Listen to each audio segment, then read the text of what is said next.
580 Sports Talk coming to you on a Victory Monday, ladies and gentlemen. That is right. Unless you are unless you're a K-State fan, because that was tough to watch there. Pretty much all game long. We will get to all things K-State. We'll get to things involving the Kansas Jayhawks. I think Iowa State just ran for another 60-yard touchdown. We will talk Chiefs and Raiders. Andy Reid. We'll hear from Big Red. Matt Verderame will join us. We'll get to what his thoughts are for the weekend that was in the NFL. There was another good weekend if you're a Kansas City Chief fan. That is for certain, after taking care of business against the Raiders in Vegas. You know how much I love football, and you know how much I love the NFL. This week of the quality of football, about as bad as we've had all year. Except for like two games. Yeah, like Bills-Eagles was a banger. Yeah, that was a great game. That was a truly great game. We did get a heat rock there in the late window with Sunday Night Bills Football and Eagles. was good. It was interesting. Oh, man, I thought that game It was sucked. 13-10. I said it was interesting. It was interesting. Yeah. It was one of those close games that was not a good game. Yeah, that's true. But like the other afternoon games, Broncos-Browns, that game was on red zone for like 20 seconds. If you thought that game was going to be good, I got some real estate. That is not my point. I'm just saying that, like, go up and down the schedule. Falcons-Saints, bad game. We all saw Steelers-Bengals. Hideous game. Titans-Panthers, hideous. That Colts-Bucks game was like the third best game of the day, because Jags-Texans was actually pretty fun. Well, there's something that you've got in common in every single thing that you mentioned.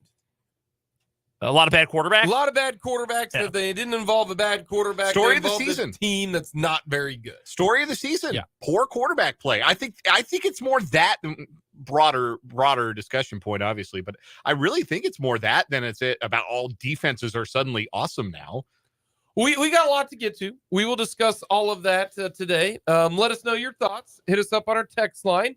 Give us a shout, 785-272-9429. Did you get my note that I'm planning to spend the whole 3 o'clock hour on Jason Bean, and then the 4 o'clock hour on Devin Neal? Did you see that note from me? I because I think I could. I did. I chose to ignore it. But we will give the flowers that are needed to specific individuals that need said flowers. We are not shy on, adulation. We are not shy on giving out the proper kudos when they deserve them. We will get to that. Let us know your thoughts on the text line, 785-272-9429.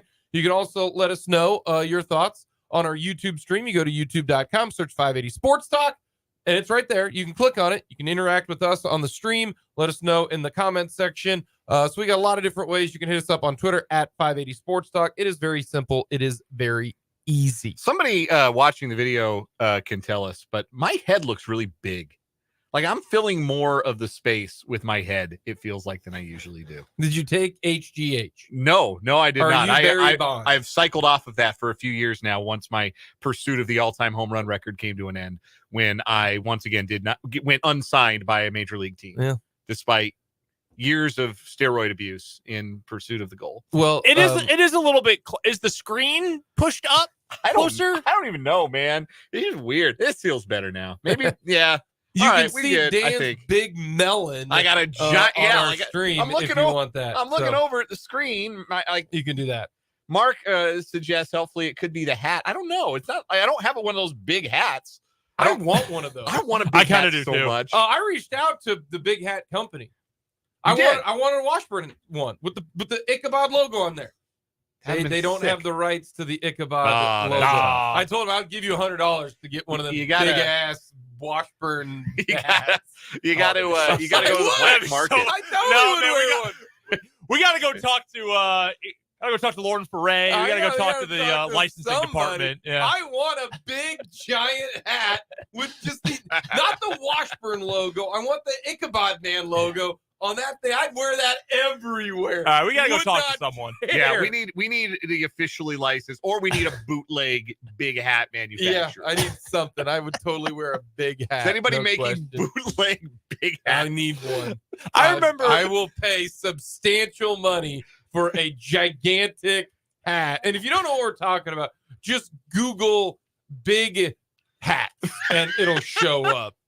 Because it's an incredible item. If you just Google big hat, it has the sponsored Google shopping results on a little mannequin head. You can see how big they are. Yeah, they're awesome. Get them from nogginboss.com. They're Sweet. funny because it's bigger than a normal hat. Get that off me. We're going to start with the Kansas City Chiefs. And for the first 10 minutes of that game, Chiefs fans felt as if everything that has occurred the last 5 years is no longer a viable option. Going down 14-0, there was a lot of doubt in Chiefs fans. And if you are an active member of any social media, you witnessed it. It was 14-0. The offense could do nothing, and the defense gave up something that they never do, a 60-yard run. They were lucky to only be down 14-0. If the Raiders had been more aggressive, it could have been 21-0. And if Daniel Carlson, normally reliable, makes what is effectively a chip shot field goal, then it's a 3-score deficit one way or another. And it's 14-0. And you're thinking, and I even said, I was like, the Chiefs might be in trouble, because we say this a lot on the show. When the Chiefs get down by 10 points, if Patrick Mahomes is at quarterback, they still have a better chance of winning than losing. And that still is the case. Yeah. When the Chiefs get down by 10, what do I say? Rush to your local wagering app and put down X amount of money on the Chiefs to win. Just money line. I have done that now 3 times in a row and have profited when that occurs. We call this the Allen Fieldhouse trick. But when it was 14-0, this isn't the same Chiefs offense, right? We know the Chiefs offense coming into the game on Sunday hadn't scored a point in the second half for 3 straight games. This isn't your 2018, 19, 20, 21, 22 Chiefs offense. You're thinking, boy, they better score 17 and they better do it quick because we know what happens in the second half. It's 14-0, and the Chiefs have ran a total of 7 plays and had 1 first down. It did not look great. But then somebody cut the head off a chicken, flipped the pillow, sold their soul. I don't know what exactly happened, but maybe, just maybe, what occurred in Las Vegas at around 3 o'clock Vegas time, 4 o'clock Central time, or Vegas is 2 hours different, 2 o'clock Vegas time, 4 o'clock Central time. Something changed. And I don't know what the heck it was, but the Kansas City Chiefs all of a sudden ain't heard no fat lady sing. They signed up for 60. And this is what then occurred. 12 plays touchdown, 8 plays touchdown, halftime, 10 plays touchdown. They had a punt. They had 3 and out after the touchdown. So they scored 3 straight touchdowns, something that the Chiefs hadn't done maybe all year. I'll fact check that. The one time that they didn't score a touchdown is a self-inflicted wound, a drop by Rice on the sideline. If he catches it, they probably get a first down and probably continue the destruction that was the Chiefs offense. The next series, 6 plays touchdown. Then you go 4 plays and a punt, which punts happen, and then 6 plays and a field goal. Like, whatever occurred between down 14-0 to the Chiefs getting the ball, it changed. I have no idea. It's kind of, like, why is the sunset pretty? How does the posit track on a Plymouth work? We don't know, but it did. It just does. And that is what occurred. And this, for the first time, maybe all year, the Chiefs' offense throughout the entire offense, I'm talking blocking, running, catching the ball, not turning it over, getting open in the red zone. Andy Reid maybe having a huge epiphany of on 3rd and 1 and 4th and 1, you just give it to your battering ram running back who at times just runs into his own guys but keeps his feet moving like he's doing mountain climbers and just mushes his way forward. Like everything all of a sudden flipped. Down is up is down, stop is go. Green means stop. I don't know what, but they end up scoring on 5 drives out of 9, which is a very Chiefs 2018, 19, 20, 21, 22 offense where they're scoring on over 50% of the time that they get the football. It was incredible. It was an incredible game for the offense after 7 plays, 1 first down and a punt, 2 punts. It flipped and that was great to see. Now, if you're a Chief fan, you are crazy confident. You feel like, we got our mode, like how Stella got her groove back. That's what Chiefs fans feel like right now. They feeling themselves again. And all is right in the world if you are a Chief fan. I don't know what the hell happened. I think what happened, part of it, is we saw fewer self-inflicted wounds. Now, the Chiefs weren't perfect in that department, but what have we talked about? Drops and penalties, right?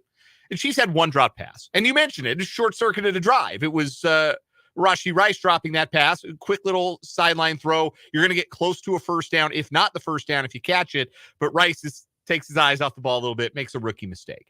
Penalties probably cost them 4 points on that last scoring drive where they kicked the field goal. They had a couple of penalties on that drive. They got a little sloppy, but they're up 11 with 2 minutes to go at that point. Prior to that, they'd only, I think, had 1 offensive penalty. It was a holding foul, and they converted. They got the first down on that drive after 1st and 20. So it goes to show you, limiting mistakes is the biggest thing that will make the Chiefs look like we are familiar with the Chiefs looking, because everything about that game after 14-0 felt very, very familiar. Not just defensively what we're accustomed now this year to seeing from the Chiefs, but offensively what we've grown accustomed to seeing from the Chiefs. Being efficient, converting on 3rd down, getting big plays in the passing game. It looked like Chiefs football for the first time in about a month. And that had to be, I think, very refreshing and calming, as you put it, for Chiefs fans. By the way, references to Plymouth Motors and how Stella got her groove back, those are washed references. And I'm not that much younger than you, and I'm saying those are washed references. No, those are fantastic references. I didn't say they were bad. I just said they were washed. Plymouth stopped making cars in like 2002. Right? I don't know. It's been a long time. Nobody can tell me how a posit track on a Plymouth works. It just does. It's a movie quote, by the way. Yeah. Discontinued June 29th, 2001. How about that? So yeah, I was 6. So the Raiders have been to a Super Bowl more recently than they made at Plymouth and rolled one off the assembly line, but it's close. Good job, Vegas. I told Dan while we were doing the live stream post-game show last night on our YouTube, which you can go find on the 580 Sports Talk YouTube channel, by the way. Thanks for all that subscribed over the last few days. We're up to 380 now. I told Dan that after it became 14-0, I had already put down, because we'll take a couple notes during the game to talk about on the post-game show. And I had put down, like, where's the panic meter? Like, how panicked are you about what this Chiefs team is, what they're going to be able to do this year, etc. And then immediately they just said, okay, let's be the Chiefs again. And like I said, this was the first time where we say you never, ever just want to think, oh, we can just flip the switch, right? Yeah. Immediately you can just do it. That is what happened. And if you look at the offensive production, and we'll spend a lot more time the next 4 days, breaking things down. But it just seemed like it felt while I was watching it that they ran it more. They didn't. In fact, they ran it less. It felt like that Mahomes was really engaged and clicked. And I think it was. Mm-hmm. I think he was a kind of the late Therese Paylor. I always like to reference an over my dead body situation when they were down 14-0. But they didn't have any turnovers. I think that's the biggest thing. Yeah. It's just you don't turn the football over, you're going to be in an okay spot. And we were talking about the offense because right now that was the best offensive game for the Kansas City Chiefs. And it was. And it didn't require Mahomes to be Superman, right? Like, I mean, he was awesome. He made some great plays when they needed to, the rollout one, and he flipped it over the top. But it didn't feel like he had to go God mode, right? Like we've seen him do before. It just, that felt like typical Mahomesian excellence. Yeah. And it's been a while since we've seen a game where he's been that good, but he was that good. The throw to Kelsey on the corner route, no idea how he fits that ball in. Yeah, and he threw it like sideways. That was wild. And it went right through the ear hole of that guy. Like, that's incredible.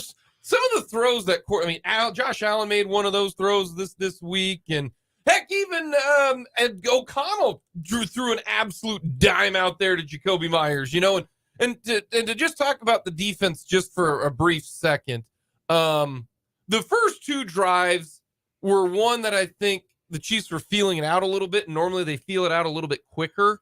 The 60-yard touchdown by Josh Jacobs is simply, you got to tackle. That one doesn't worry me. Like that didn't. If you're a K-State fan, you got some serious flashbacks there.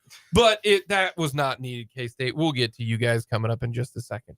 But that one I don't worry about. The first two, you kind of go, gosh, on third down, they were 5 of 5. But then, they figured it out.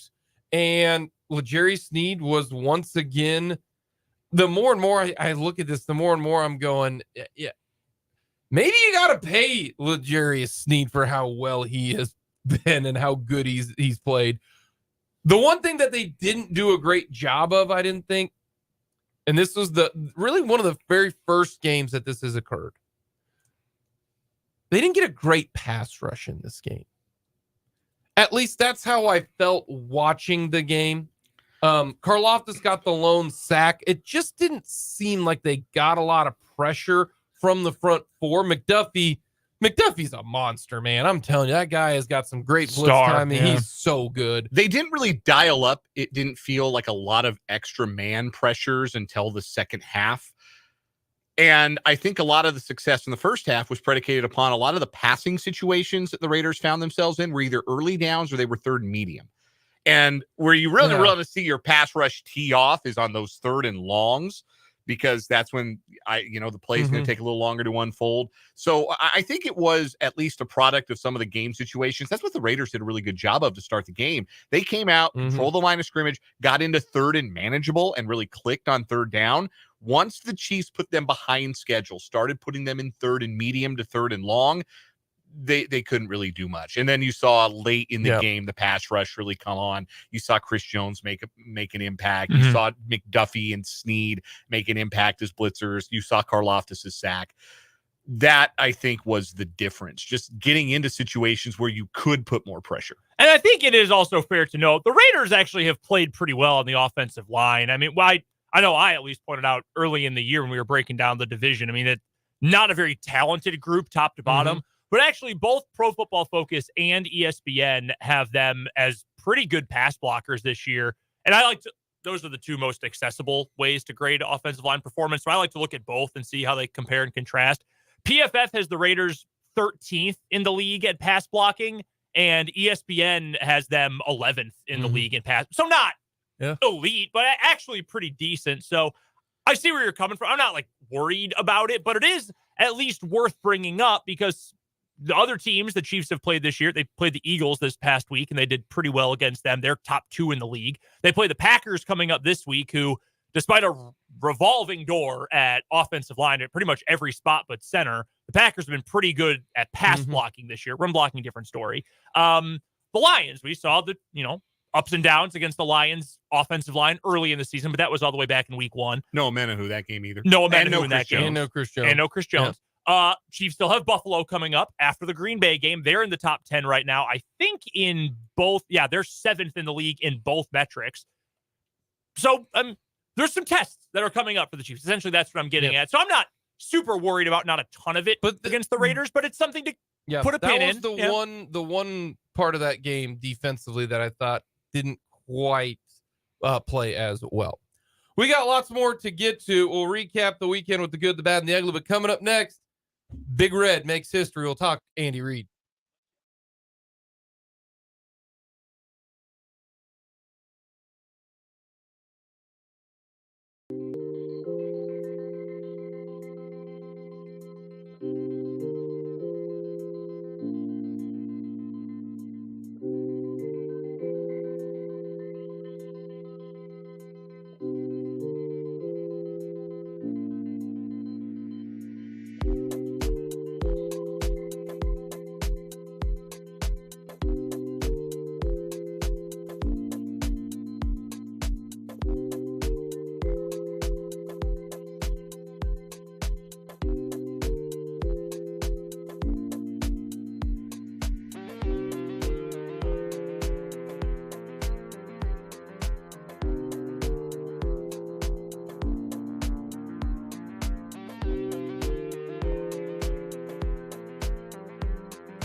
We'll get to the weekend recap with the good, the bad, and the ugly, but want to give some flowers, like we talked about, to Andy Reid.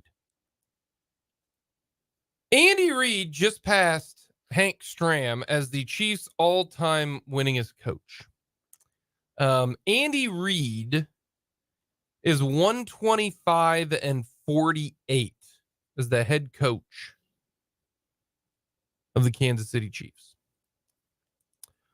That's stupid good. Yeah. Like, I don't think people realize how good that is. That is insane good. I mean, it's honestly just incredible that he has spent this long with two different franchises. And winning close to 3/4 of your games for a 10-year period in this league, in a league that drags you towards 500 at all costs, and eventually dragged Andy Reid there and below, which is why he left Philadelphia in the first place. The fact that for a decade, they've maintained not just a level of success, but this level of success is absolutely remarkable. And those 125 wins do not count the playoffs, mind you, where he's won 12 more playoff games and is 12-7 in the playoffs as the Chiefs head coach. Just for the sheer, like, it's hard to grasp, really, that he's won 130 games with the Eagles. He's the all-time winningest coach for the Eagles. And there's a decent chance that the Chiefs win the rest of their games this year. And what would that be? That'd be what? 6 games? Yeah, they're 8-3. Yeah. 6 more. Well, there's a real good chance they're going to win at least 5 of 6. Honestly, if I would say, I'd say they'll stumble one more time and they'll lose one more. The Chiefs' schedule the rest of the way ain't that difficult. Okay. Yeah, I'm going to, but I am expecting the Chiefs to win on Sunday. Yeah. I'm going to say that right now. I expect them to win. I mean, you look at it, they go the Packers, the Patriots, the Bengals, the Raiders. just forfeit that game. Like, do not make the Patriots play the Chiefs. You know, no one wants. They got the Chargers the last game of the year. Like, the Bills are the only tough game left that they've got, to be honest with you. And that's going to be desperate back against the wall Bills. Correct. Andy Reid might get to 130 wins. Before the end of this year. He'll have 130 wins for the Eagles and the Chiefs. That is insane. And I saw this brought up. I don't remember what it was, the PFF guy. And he talked about how Andy Reid, if you look at it, Andy Reid's last 3 years versus Bill Belichick's last 3 years. Bill Belichick, if you go by the last 3 years, went 7-9, 10-7, 8-9, and is right now 2-9. So he has won 27 games if you combine the last 3 full seasons and then this year. Okay, 27 games. Okay. Andy Reid, the last 3 years and this year, has went 14-2, 12-5, 14-3, and now 8-3. So what did I say? Bill Belichick has won, what was it, 27 games, I said? Was that correct? I believe. 27 games. Yeah. 27 games. Andy Reid, the last 3.5 years, the Kansas City Chiefs have won 48 games. He's won 21 more games than Bill Belichick the last 3 years. Okay? I know Bill is at a number that is, and he's coached a lot longer, but he's won an incredible amount of games. He's won 300 games. That's a lot of games. I understand that. He's coached for, beg your pardon, 29 years. Sorry. I want to know if the track continues to go, the train goes down this track. How close will these two coaches be on, honest to God, who is the better coach? And right now, there's not a contest, but depending upon what happens the next 5 years, I think there could be. And here's the reason why. The only big pro that Bill Belichick has over Andy Reid is what our society determines if you're good or not. And it's understandable. Mm-hmm. It's the ships, right? Championships. He's got 6 Super Bowl wins, 9 Super Bowl appearances. Andy Reid has 2 Super Bowls and 4 Super Bowl appearances. That's it. You take everything else, it is pro Andy Reid by a mile. Bill's only success was with Tom Brady. He had a losing record, 8 games under 500 when he was at Cleveland. Andy Reid's other spot, he won 130 wins and went to 4 straight AFC title games and went to a Super Bowl.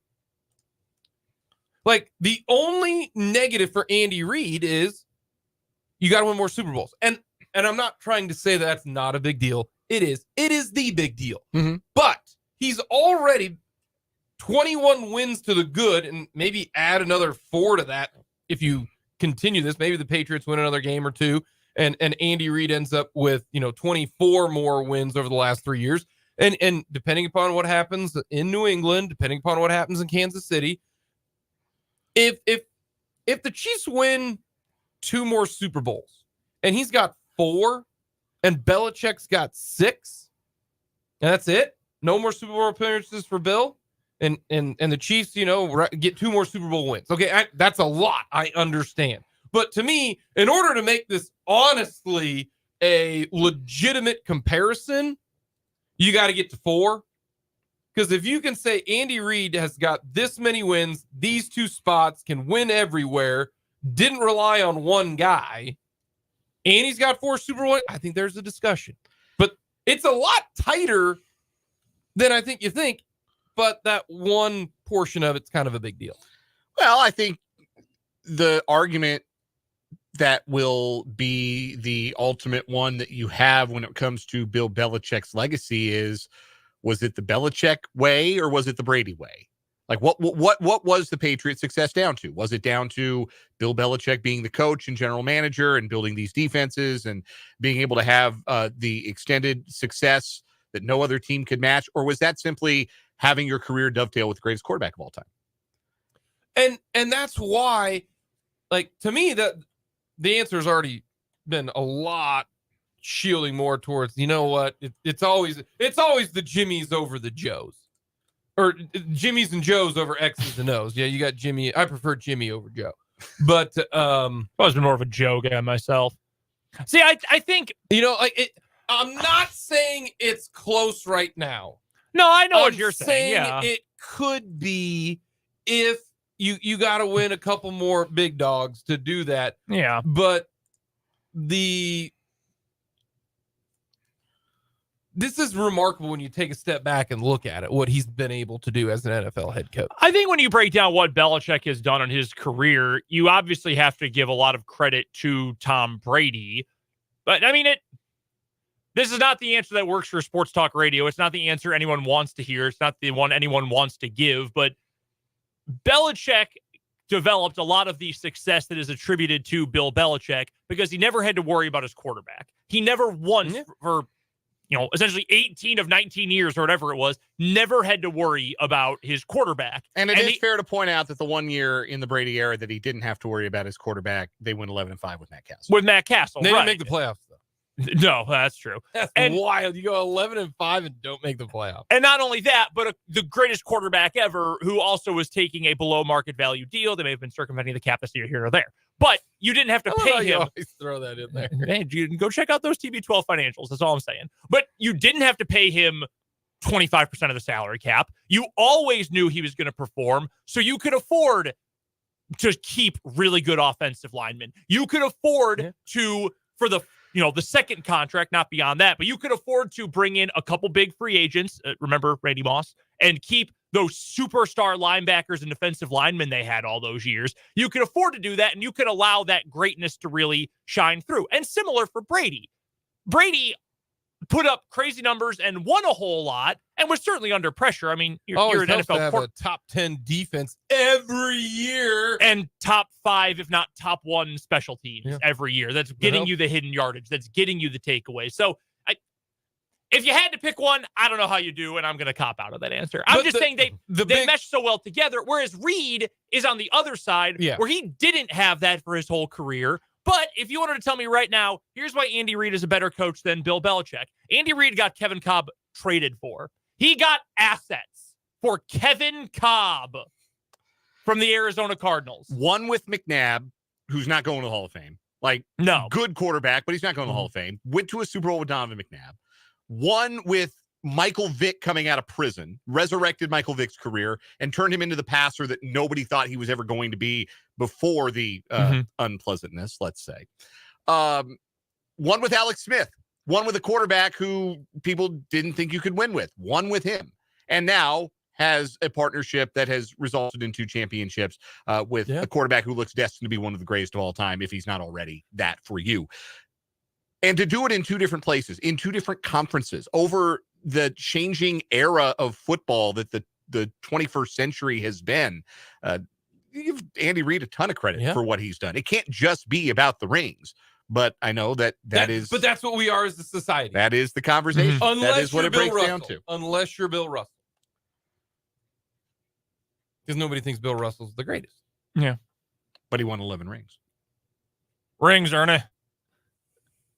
11 rings. Yeah. Coming up next, we'll recap the He weekend. was also playing against guys who were like my height. Box factory and employees. that's the biggest negative for Bill Russell is that the time in which he played was the 60s. With like 6 teams. So no 3-point. Yeah, I mean it. Guys were smoking cigarettes while shooting free throws. But I think that's why, like in basketball, or if you're trying to be like, Mahomes is pretty good, but that Johnny Unitas, he had a haircut you could set your watch to. Like it's different sports almost. Basketball's the worst offender of that. Real quick, I don't know what that means. I don't know what that means. I know what you're talking about. You're quoting Grandpa Simpson. Yeah, that's a direct. No, I know, but like, what's the? That's my bit.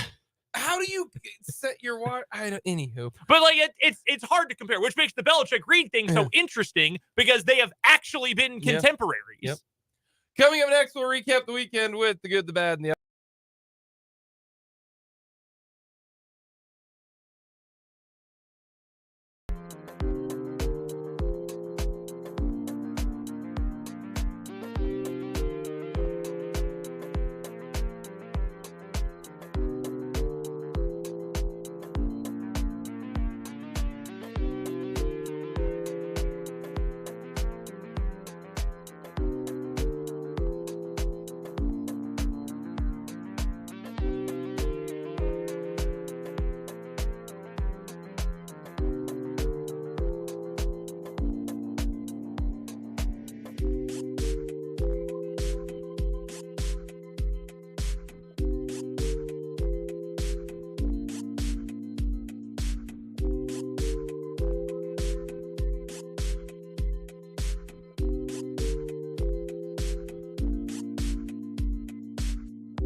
the weekend with the good, the bad, and the ugly. Brandon, I'll have you go first. What was your good? My good was Saturday, state championship Saturday. I mean, it was the game we had, Linden versus Wichita County, 8-man won. Man, I gotta give a shout out to Linden because I went into that game thinking I know Wichita County was reigning state champs in that class.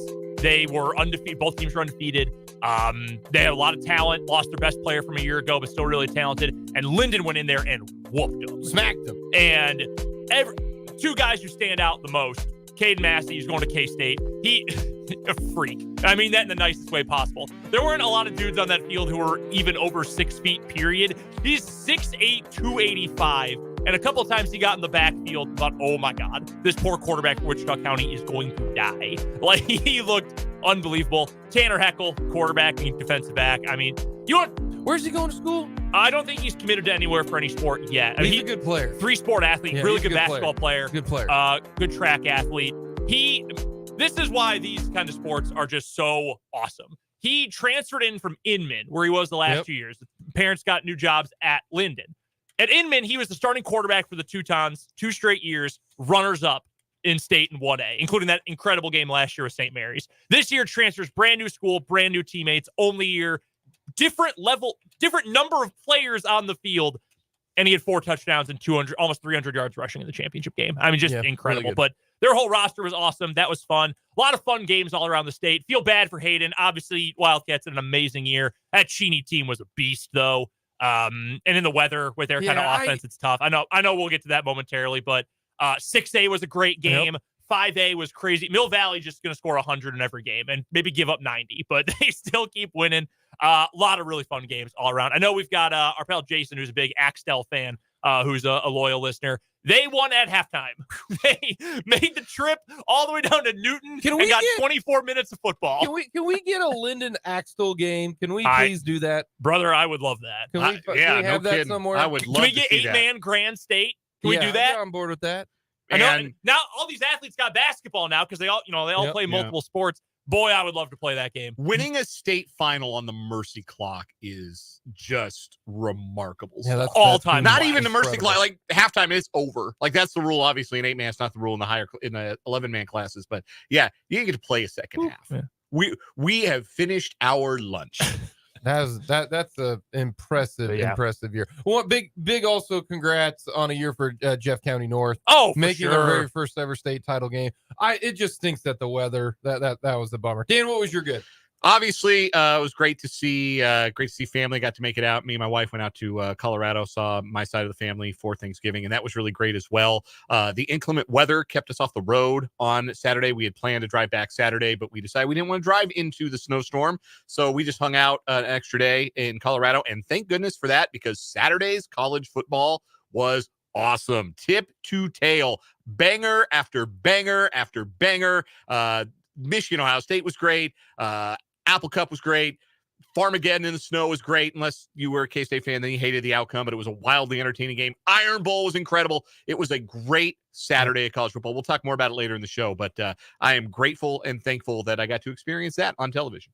I had a lot of good for the weekend. One, Ohio State lost, so let's go blue. Here. There we go. Anytime Ohio State loses, a good day in my book. And I'll be so salty if they somehow make it into the playoffs, but we'll get to that a little bit. But yes, that's awesome. Go Michigan. Not go Michigan, just go against Ohio State. 2, the weather. Jake, how can you say the weather? My son loves the snow. And when I say we have to bring him in because he'll just stay out there for 80 hours. And we made 2 snowmen. This was the first time because last year we didn't get as much snow. Like I heard, I don't know if this is true, but I saw that we had more snow in this one snowstorm, 7 inches or whatever it was. Then we got all of last year. Then we got all last year. Yeah. And my son, I think you told me that didn't get a whole lot of snow time last year. I mean, this kid was so happy and he was so excited. So we got to build not 1 but 2 snowmen. So he was hyped. Last night, my wife likes my wife's favorite season is Christmas. Like if she could put up her tree, full on Matt Derrick style a couple years ago, all year round. Leave it up 24, 3, 4, 65. Yeah. And we watch nothing but Christmas movies now. And we listen to Christmas songs. Well, one of her favorite groups is the Pentatonics. Okay. Yeah. The acapella guys. They are. Well, I surprised her. We went to the show last night in Kansas City. Nice. Low-key, really good. Really fun. She was so excited. She got to see because when she's working, she plays their music and all that. So we got to hear them. A lot of fun. The beatboxing guy is cool. So yeah, it was a really good weekend. It was a lot of fun. That's good. A lot of fun. My bad, twofold. One, on the field itself, Texas Tech, yikes. Woof. I didn't even show up for the game. And then Brett Yormark getting clowned at DKR afterward. Yuck. Bad performance. Also, driving on Saturday. Not great. Yours truly had a bit of a scare, but all good. All here in one piece. Got home safely. Hope you drove home safely because it was nasty out there. Yikes. Yeah, that part of the weather, not so fun. Yeah, they're bad. Not good at all. My bad. A lot of the football this weekend, other than the Saturday college football window, was pretty bad. Some blowouts, a couple of blowouts on Thanksgiving. The Friday college football was gross. I loved Iowa, Nebraska, but I'm a sicko like that. I'm like the guy with the punts sweatshirt. Alrighty, that's my ugly, Dan. I'm just gonna skip the bad and go straight to the ugly. The finish of that game is atrocious. It was Matt so funny. Rule, you're terrible, and I've always liked Matt Rule. Kirk Ferentz, you're terrible. Every decision that these teams made in the end of the game, Nebraska is not going to a bowl game. Did you know that the year in our Lord 2023, what Power 5 team has gone the longest drought without a bowl game? It's Nebraska. It's Nebraska. Amazing. Not Wake Forest, not, Vanderbilt. Cal, the Bears. Yeah, Vandy, yeah. There's not, Rutgers. Hell, Cal's going to one this year. Yeah, that's what I'm saying. KU, Nebraska. Wow. Yeah. That game was so terrible. Nebraska's clearly better. Rule knows what he's doing. And once they get some better players, it was not a well-coached game. That ending was hysterical. It was. You lucked out for our show picks getting that late field goal. I thought you were going to take an L for that. Man, I got 2 of my 3 wins this weekend were some 3-1-1, by the way. The money train continues. Yeah, I got to give Iowa credit. Their game plan is very simple on offense. Get the ball to the other team as fast as possible so our defense can take it away from them in better field position. And it worked inside a minute to play. The over-under was 25.5, and the under hit. It sure did. It 4 sure straight. did. Yep. Oh, my God. They've made history 4 weeks in a row with the total, and they just keep going under. It is awesome. It is so great. 25. What's the over-under between Michigan and Iowa? Okay, so it opened at 35, and that the line opened 35 to 0. And the line opened at 23. So the implied team total for Iowa is 6.5 points. They are playing for a conference championship, and Vegas doesn't think they'll score a touchdown, which, when they played for a conference championship 2 years ago, they did not do. Hey, Penn State beat them 31-0 earlier this year. We're rooting for the under. I'm betting it. I'll tell you right now, I'm betting it. Dance with the one who brought you. I've had a very nice college football season. What was your ugly? My ugly is the New England Patriots. We were just talking about it. Mac Jones, god awful. Bailey Zappi, 4th round pick, also god awful. That is a miserable football team. They made Tommy DeVito look competent again. My ugly is it's going to happen for a very, very long time. I'm sure it is still happening today. Kansas State players wondering, how the hell did we lose that football game? Yeah. How in the hell could we not tackle the second coming of Barry Sanders, apparently, a true freshman running back making his debut? I got another ugly. Who was the color analyst for that game? Don't compare anybody to Walter Payton. Right, because he's better than Walter Payton, No, obviously. It was Tillman. It was Brando and Tillman. It's just an awful my wife. First of all, tell me you're old without telling me you're old. If that's who you're comparing him to, 90% of the people listening don't even know who Walter Payton is. He looked like a cross between Peyton and Barry Sanders and Adrian Peterson and Jesus Christ on Saturday. No, that loss and the nature of it is going to stick in their craws, and I feel terrible for those seniors. I feel really bad for Will Howard. You could tell how much that hurt to lose that game. My wife said, who hates the cold, said she would have rather sat in that game the entire time than listened to Tim Brando. They're so Don't bad. say that on Twitter, though. He'll block you. I know. Bad. So bad. Coming up next, we'll talk K-State, kind of the situation for the Cats. We'll hear from Matt Verderame and talk a little Jason B.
Hour number 2 on 580 Sports Talk on this Victory Monday. Jake LeBon, Brendan Dorzinski, Dan Lucero with you. We're going to talk with Matt Verderame coming up at the bottom of the hour. The Chiefs offense fixed. They take it to they just took a while to get it to the auto body shop. Got it there. And then got it taken care of. Here's another bad for the weekend. My hair is a disaster right now. Absolute clown show. The Chiefs offense and a plate of Chinese food has something in common. Benefiting from a couple of scoops of rice. Ain't that the truth? I thought that was going to be a comment about their MSG content. No. They're more like their three initial thing that starts with M. You want less of that. There was less of that, and that was a good thing. Yeah. How about he did make a good block though. I will admit that. He's good at that because we needed more helping of Rice. That is for sure. Yeah. 8 of 10 game, 10 of 10 with Rice. We will we'll get to more Chiefs coming up here in a little bit. But as always, let us know your thoughts. Hit us up on our text line 785-272-9429. Very easy, very simple to get a hold of us. Let us know your thoughts on the text line. Also, check us out on our YouTube page. Go to youtube.com, type in 580 Sports Talk. Real simple, real easy when it comes to that. Well, let's get to Farmageddon or Snowmageddon or Pharma Snowmageddon, whatever you want to call it. They never ever.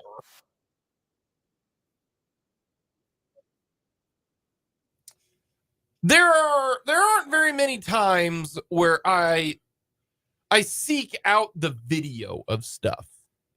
Okay? Mm-hmm. Because sometimes, what is it? I don't remember, 80% of what you say doesn't come out of your mouth, right? It's the volume, it's the tone, body language, right? Everything. I needed to see Chris Kleinman sit at that table at the Verderame complex for the post game. I need to see all of it. Good friends at Go Power Cat put the video up there. Folks, I've never seen Chris Kleinman that upset after a post game press. This guy is normally pretty even keeled, but that was the most upset I've even after, the Texas loss, that was something that I needed to see, because for the first time under Chris Kleinman, there was a part of that team that I questioned whether or not they even wanted to play. And that was wild, because I don't know if it was the snow, if it was the last game of the year, if it was a night game, if it was cold, but the only way that you give up that many big plays in a game is if the effort is just not there. And that's saying something there, because that is a K-State team normally that grinds it out and doesn't do that. And their run defense has been great this year. It definitely slipped with the loss of Jake Clifton. We saw that against KU the week prior. Ooh. But for it to look like that, it felt like a sick joke. Like it was utterly inexplicable that some of those plays were going for 40 plus yards, 60 plus yards, yeah, 70 60, plus yards, 60 yards. Like every now and again you hit one, right? Like what happened with the Raiders and the Chiefs, right? Yeah. Jacobs got you. Yeah. Especially in those conditions, I can understand that. But the one that just blows me away was the 3rd and 12, 3rd and 15, little out route to the sideline. And every single K-State guy thought somebody else was going to tackle him. You have 3 guys on the sideline right there. Right down the sideline. And then 2 guys who take impossibly bad angles to the football. And that was the point at which it went from, man, this is a weird game, but Kansas State's probably still going to find a way to win, to Kansas State could actually lose this football game. It was truly a mind-blowing way to lose. Usually, and I don't go too deep in the weeds on K-State Twitter, so to speak. But the song is pretty similar after every K-State game. It is, and this is probably how it is for most college teams, that you blame the coaches, right? It is not fun to blame 18 to 23-year-old young adults because they do make mistakes, but always the blame goes to the coaches. Blame goes to the head coach. Blame goes to the play caller on offense. Blame goes to the defensive coordinator. I didn't see a whole lot of that on Saturday night. It was the understanding that those kids were put in position to make plays, and they just didn't make them. And that was just jarring to see after 11 games where this K-State team wasn't perfect. This isn't the best K-State team there's ever been or the best K-State defense there's ever been. But they were better than that.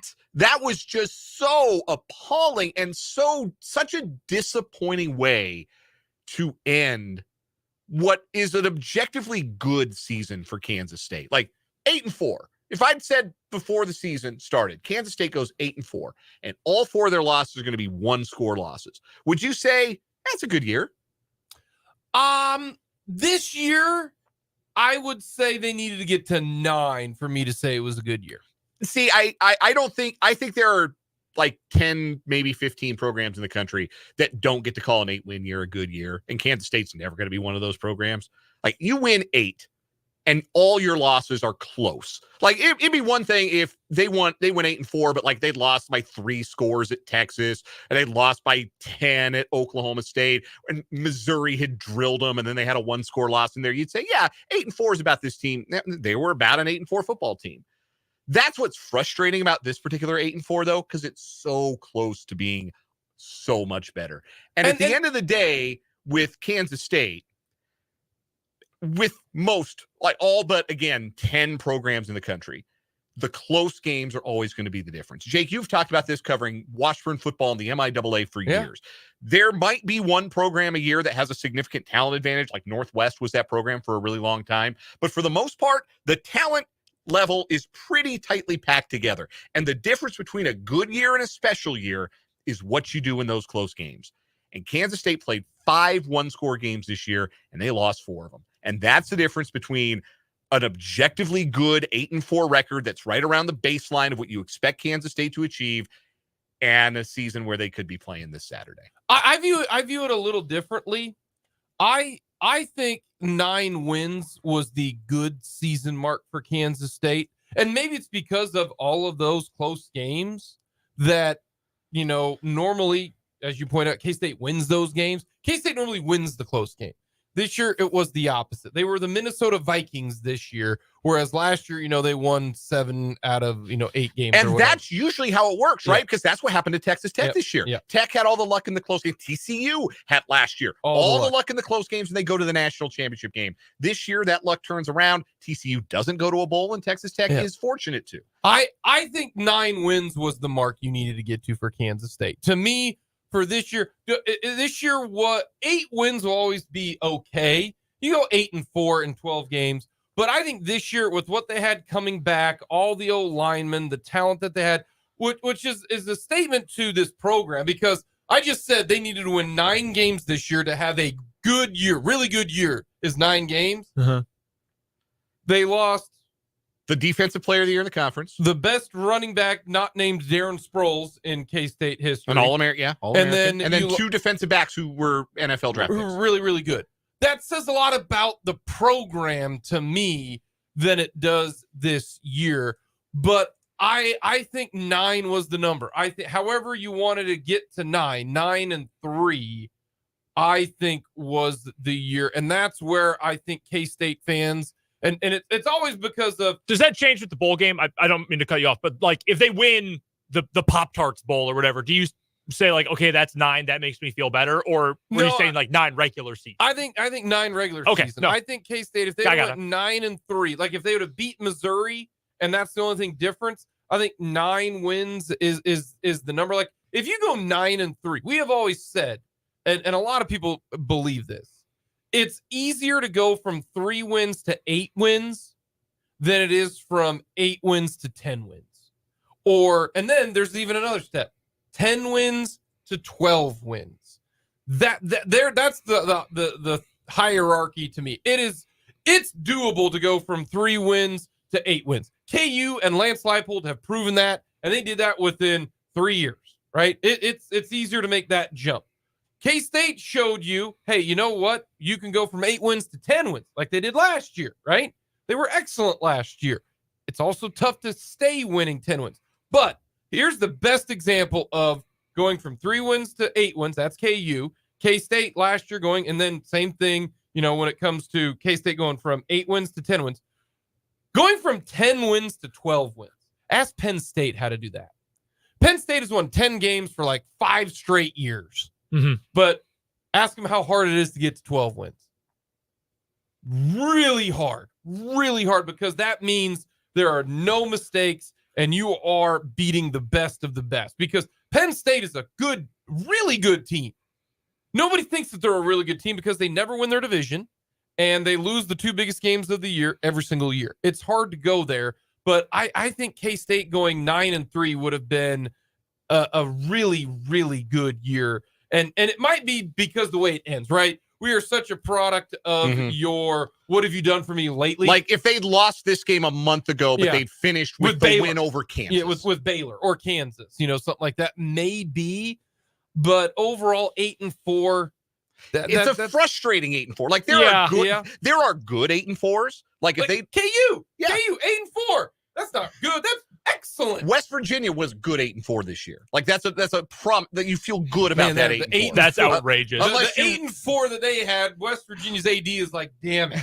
Yeah, it's a good feeling 8-4 unless you really want to Neil Brown out of there. But yeah, this is kind of an 8-4 that feels a little more hollow, and I understand that. But from a Kansas State perspective, again, it's like we have this conversation about every program this time of year. Like Texas A&M, we have it about them because they're trying to figure out. Well, they figured out who their new coach is going to be. They thought they had a guy, and the fan reaction was so negative to Mark Stoops that kudos to the fans. By the way, they know how to hire a coach better than Bjork the AD does. I am beside myself that you think Mark Stoops is a bad coach. Like, do you understand how hard that Kentucky job is and how well he's done at Kentucky? I think that's his ceiling. And if A&M wants 8-9 wins, great. There's your man. Well, that's championships. I don't think Mark Stoops will ever get you a championship. Well, nobody's won a championship there, and there's a reason for that. Like Texas A&M has to understand what kind of program they are.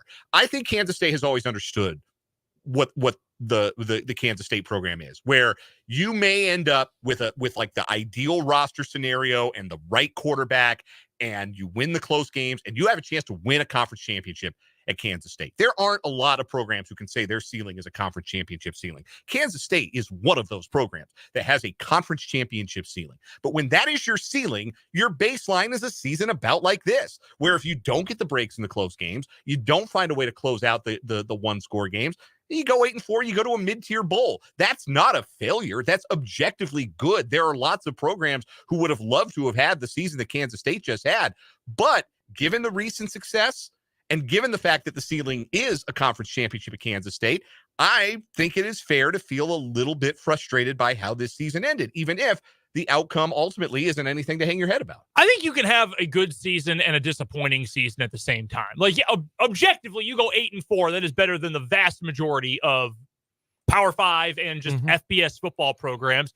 That is a good thing. Like, it would, less than that, maybe you feel like, oh my God, what happened?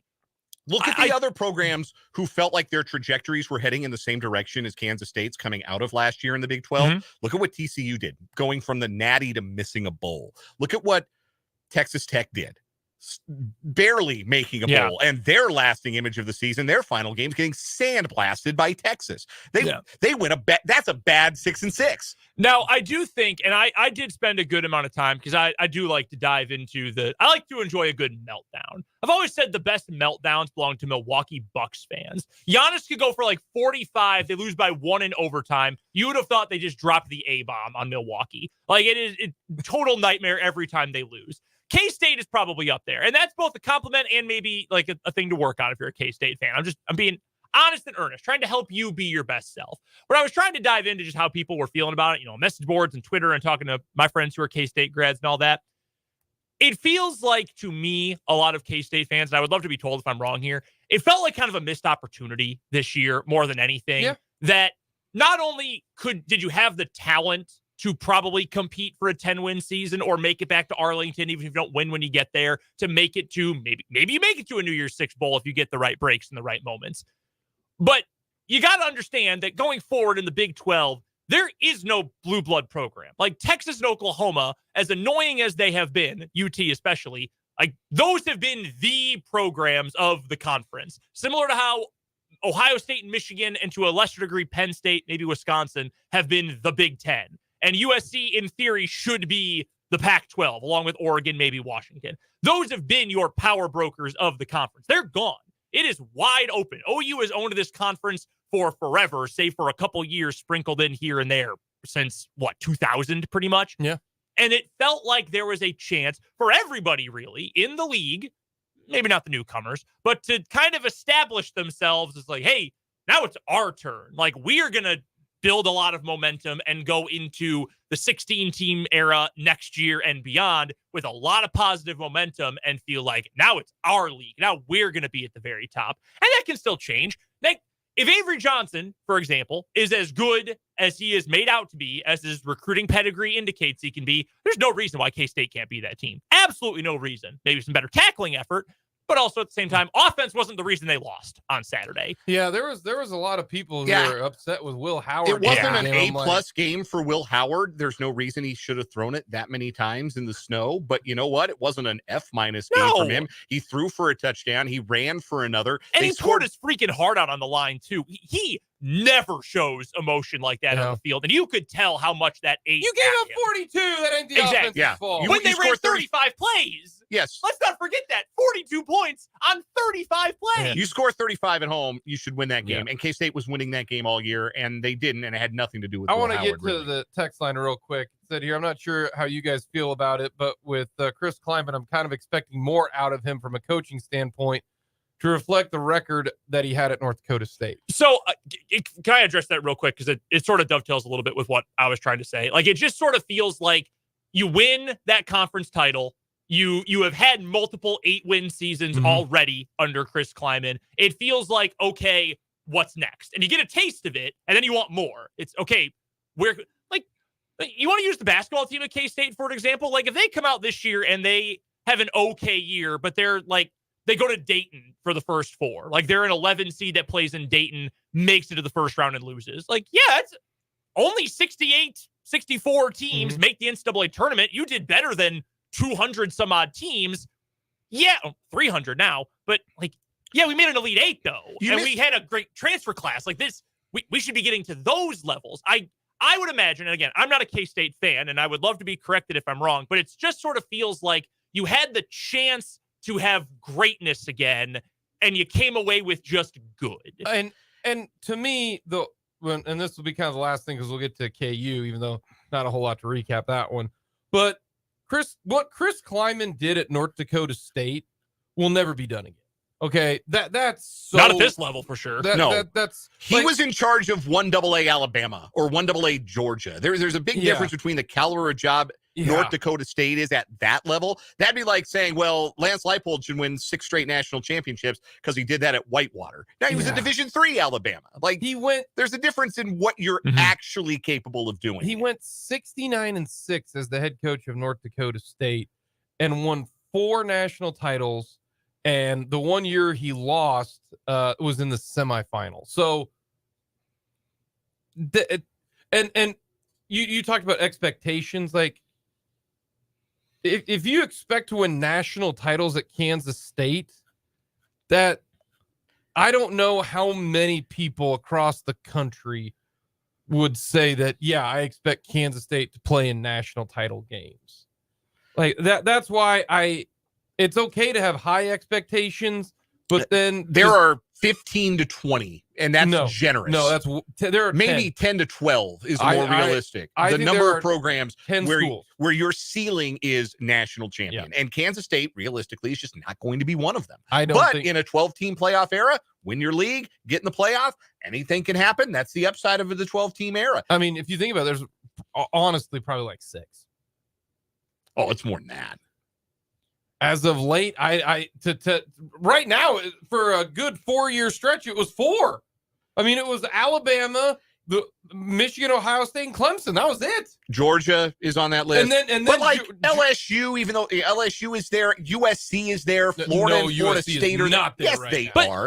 in They're terms not of the there right now, but that's the ceiling, right? The ceiling at that job is a national championship. Right now, I don't think it is because they can't do anything on one side of the ball. Well, what I'm not. I think you two are arguing two different points. Yeah. I think we're arguing like as their rosters and coaching staffs are currently constructed versus like the infrastructure of the program. Okay. Yeah. Which I think you are right for what you're arguing, and I think you're right for what you're arguing, in that there are more teams that like I would almost argue you could put Washington in that category of like they're really well run in their athletic department. They got a ton of money, good NIL. They've been to the college football playoff. I think they're even on the fringes of that discussion. But if you're talking national title, like, that team might not make the playoff this year. Like, I think to play peacemaker here, I kind of think you're both right in different areas. And I'm probably too strict on what I think can.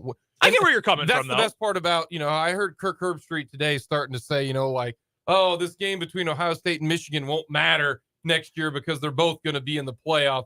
He's right. And I don't think so. I think he is. I think you want to win that game so bad. You do, but the stakes are different because not only did Michigan win and beat their rival, but they also knocked them out of contention to win a conference championship. That and which matters in a 14 playoff era and mattered a lot in the Bowl Alliance era, which is what we really ought to be returning to instead of expanding the playoff. See, I think the playoff, if you want to go with who has won or how many teams legitimately can win and the regular season, but the playoff is going to keep so many different fan bases engaged.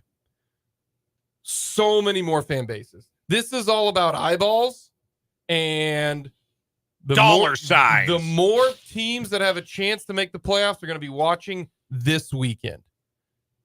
So many more teams are going to be watching this weekend.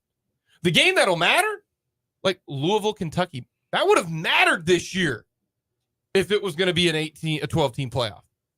Louisville lost that game to Kentucky. They're out of the playoff now. Yeah. Unless they win, the game against Florida State coming up, which, by the way, the committee is praying to God that Louisville beats Florida State. They are praying to God that they beat Florida State. I don't think so. I think they'd rather just have 4 unbeatens and make their job really, really easy. Yeah. I think that's the outcome they're hoping for. 4 unbeatens? All right, this meeting lasts 5 minutes. Hey, let's go get steak. I'm hoping if that's the case, then that would be hilarious. And I hope Alabama beats Georgia because then an SEC team won't make the playoff because that would be amazing. Coming up next, we will talk a little bit about Jason Bean and how he's fantastic.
The Kansas Jayhawks took care of business against the Cincinnati Bearcats. Boy, they suck.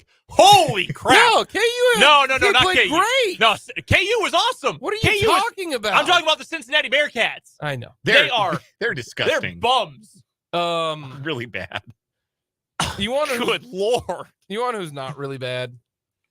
Jason Bean. Jason Bean. I'm so happy for that guy. His last regular season game, and he played so well. I mean, he was crazy good. 2 touchdowns running. Led the country. Almost 100 yards rushing. What an awesome game. Number 1 in the country in QBR this week.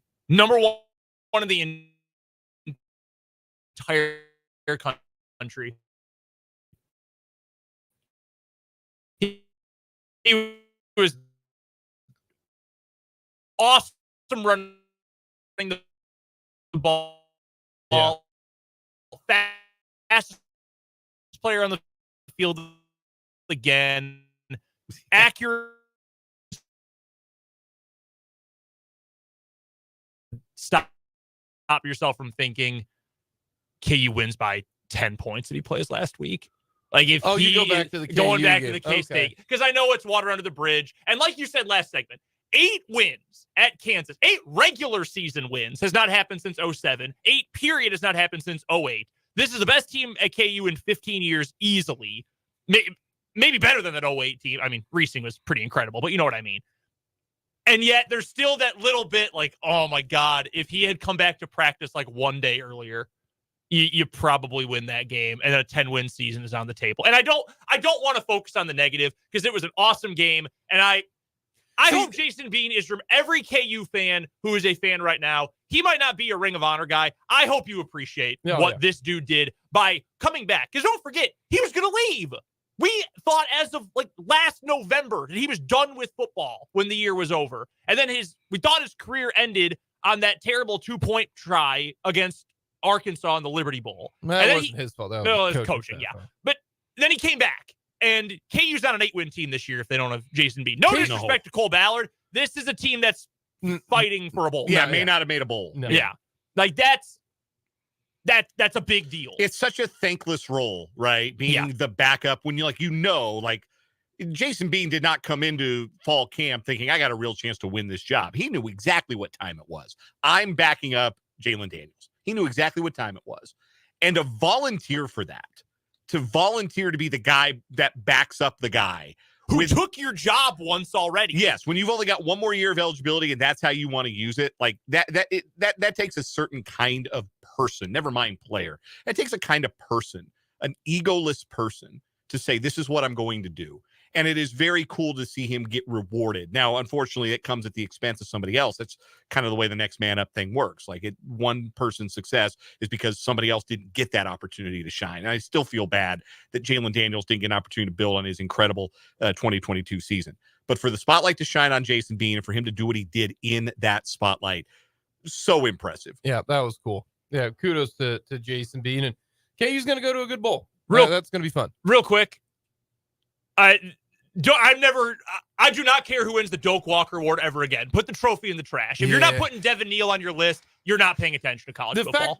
I understand like finalist. I do because there's only 3. The fact that he wasn't a semifinalist was wild. Complete joke. Wild. Coming up next, Matt Verderame joins us to talk all things NFL.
Verderame of Sports Illustrated joining us here on the Fleming Place Wine and Spirits Hotline. Does a fantastic job covering the NFL for Sports Illustrated, SI.com. Follow him on Twitter at Matt Verderame. Matt, is the Chiefs offense fixed? Are we back? No, but they played well for 3 quarters, which is good. That's a solid start. I mean, I'll say this. It might be the kind of game that you'll look back at as a turning point. Because when they got down 14-0, and Jacobs was running down the field for whatever that was, 60-plus yards, I mean, you kind of had to sit there and think to yourself, like, boy, this thing could really go off the rails here. I mean, this could really become a horrid loss. And all of a sudden now, forget the one, you're looking at, basically, can you just get right before the playoffs? And to the Chiefs' credit, they then went and outscored the Raiders 31-3. They completely dominated the game. They scored 17 points in the second half. Mahomes had just a tick under 300 yards. Rice had 108 yards and a touchdown. Like, it felt like maybe that's a turning point. But to say their offense is fixed, like, go do well in Green Bay. Go do well against Buffalo in 2 weeks. They do that, then yeah. But for now, it's a stepping stone. So what was the biggest reason putting up 31 points and it clicked? Is there something in your mind that was the difference? I would point to Rashee Rice as the biggest difference. They need to give that kid the football. And I know he had a drop in the game. I get it. I don't want to say I don't care because you got to care about a drop, but like they have to feed that kid the football. I look at 3 plays in that game that he made that nobody else in that team is making. One of which was they're on 14-0. It's a 3rd down, I believe, an 8 in the red zone.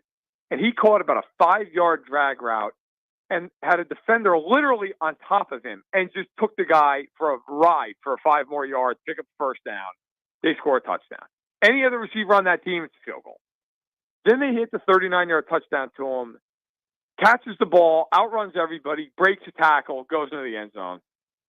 7 points. And then they had another play with Rice where they were backed up in their own territory, and Mahomes, great throw by Mahomes, perfect ball on the back shoulder, and Rice goes up over the corner, catches it, nice job getting his foot, his 2 feet down on the sideline, good footwork, big 1st down, gets him out of trouble. Like, those are plays.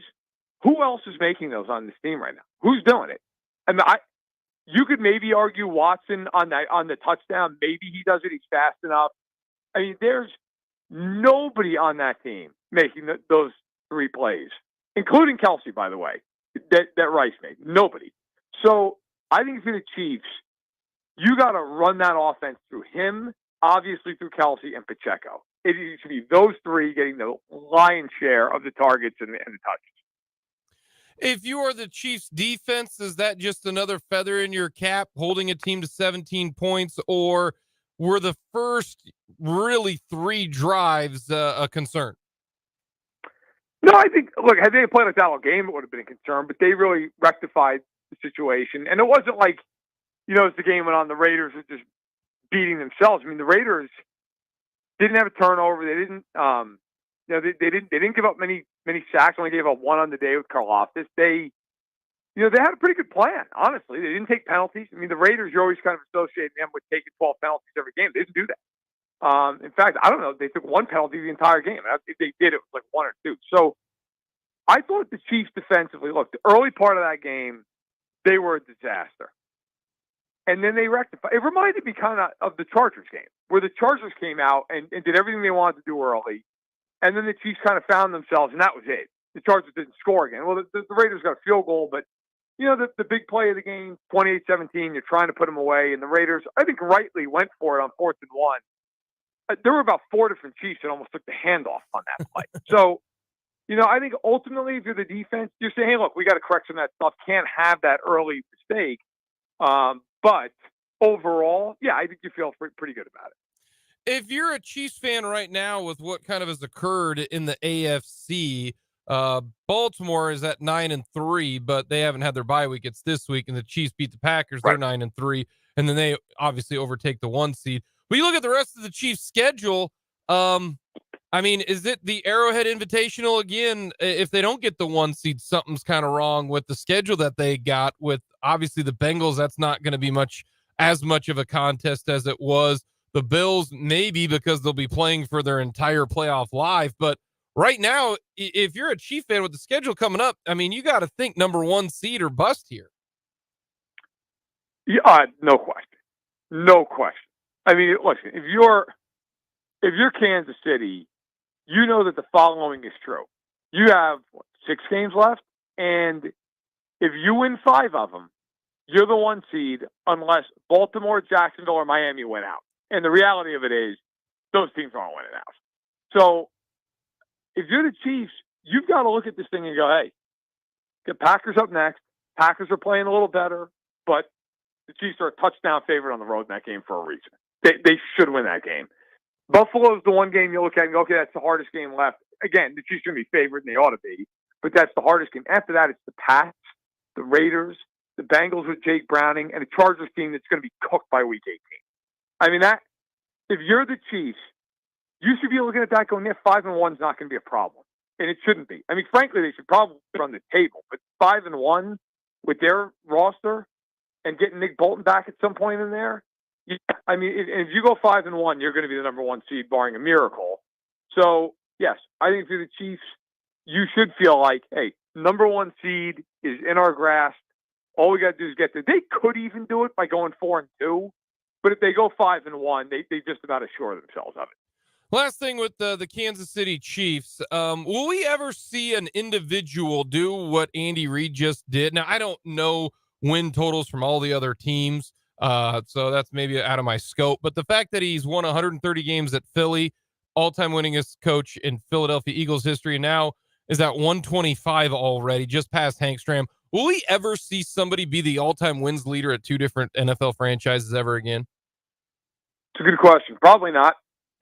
I mean, probably not. The longer you go into NFL history, the harder it's going to be. It would probably have to be something like, you get a great coach at one of the expansion teams or something down the line, and then they maybe go somewhere else, or they come from somewhere else. They have a lot of success, but it's going to be hard. I mean, and that's the thing to me. It's so impressive about it. It's like neither one of those 2 teams that he has a record with are expansion teams. I mean, the Chiefs have been around since 1960. The Eagles have been around since the 30s. So to do that with both of them, like I think the most amazing thing with Andy Reid, I'm trying to do this off the top of my head. How many conference title games has he coached in? 11? Something like that? I mean, it's at least 10. And he's been a coach. This is his 24th year as a head coach. Basically has a 50% chance of going to a conference title game every year. I mean, that's Belichickian. And that's insane. And unlike Belichick, who did it all with Brady, he's done it with a lot of guys. I mean, McNabb, obviously a ton of those. He went there one year, and when the year the Cardinals went to the Super Bowl 43. It was McNabb, but they had other guys involved. I mean, they have been, both the Eagles and the Chiefs, so incredibly successful under Andy Reid. You have to give him all the credit in the world. And look, at this point, he's the first ballot Hall of Famer. The only question now is, can they win it this year and become a dynasty? And then you're sitting there going, well, now he's up there in that Mount Rushmore territory if that happens. Our guest is Matt Verderame, joining us on the Fleming Place Wine and Spirits Hotline. Matt covers the National Football League for Sports Illustrated and SI.com. You can find him on Twitter at Matt Verderame, and he joins us every Monday at this time to talk about all things NFL. Matt, it sure seems like there are twin titans in the NFC. The Eagles have just come off as impressive a set of back-to-back wins as you can have, going on the road to beat the Chiefs on Monday night, coming back, beating the Bills in overtime, rallying late to do it at home yesterday. Meanwhile, the 49ers are back healthy and red hot once again. They pounded the Seahawks on Thursday night on the road. Who's the better team? Is it the Eagles or a fully healthy 49er squad? The Eagles, until the Niners beat them, and in a meaningful game, by the way. They play Sunday. If the Niners beat them, does it matter? Yeah, it matters. Does it mean maybe they're better? No. Like the problem I have with putting anybody over Philly right now, we live in this age of like, how many different metrics do you click off? All the Eagles do is win games. That's all they do. They just beat the Cowboys, the Chiefs, and the Bills 3 straight games. And I see a lot of people like, well, if the Chiefs didn't drop the ball. Yeah, that's the problem. The Chiefs always drop the ball. That's the problem. That's why Chiefs didn't win the game. I mean, or with the Bills, it's like, well, all these analytics say the Bills should have won. Great. The analytics models say the Bills should be 12-0 right now. Guess what? They're 6-6. Like, at some point, you have to just look at the team and say something they're doing or some things they're doing are driving them to win week after week after week. I look at the Eagles yesterday. The weather was brutal in that game. Brutal. Driving rain, pouring down. They get down the field to kick a 59-yard field goal to tie the game. They then get the ball in overtime down 3 and go right down the field. Now, some of that has to do with Buffalo basically playing a prevent defense until they hit the 10th row of the back of the end zone. But no, I think the Niners, I would be surprised, as I think most people would be, if it's not those two teams in the NFC title game. It's probably going to be in Philadelphia. And, look, I will say this. I think San Francisco is a bigger challenge to Philly than anybody is to Kansas City in the AFC, with due respect to Baltimore. But I right now, I would pick Philly. Philly just has more ways to win. Looking at the AFC race, one team that is near the top of the conference right now, the Miami Dolphins, they obviously had an easy time with the Tim Boyle-led Jets on Friday. They lose Jalen Phillips for the rest of the year with a torn Achilles. How big a loss is that to the Dolphins? How does that alter their chances of staying up with the big dogs in the AFC race? It's significant when they play teams that can throw the ball. I mean, Phillips is a good defender as well, but he's their number 2, really their 1B pass rusher. And now it's a hell of a lot easier to slide to Bradley Chubb and say, beat us on the other side. They're going to have to blitz a little more, puts more pressure on that secondary.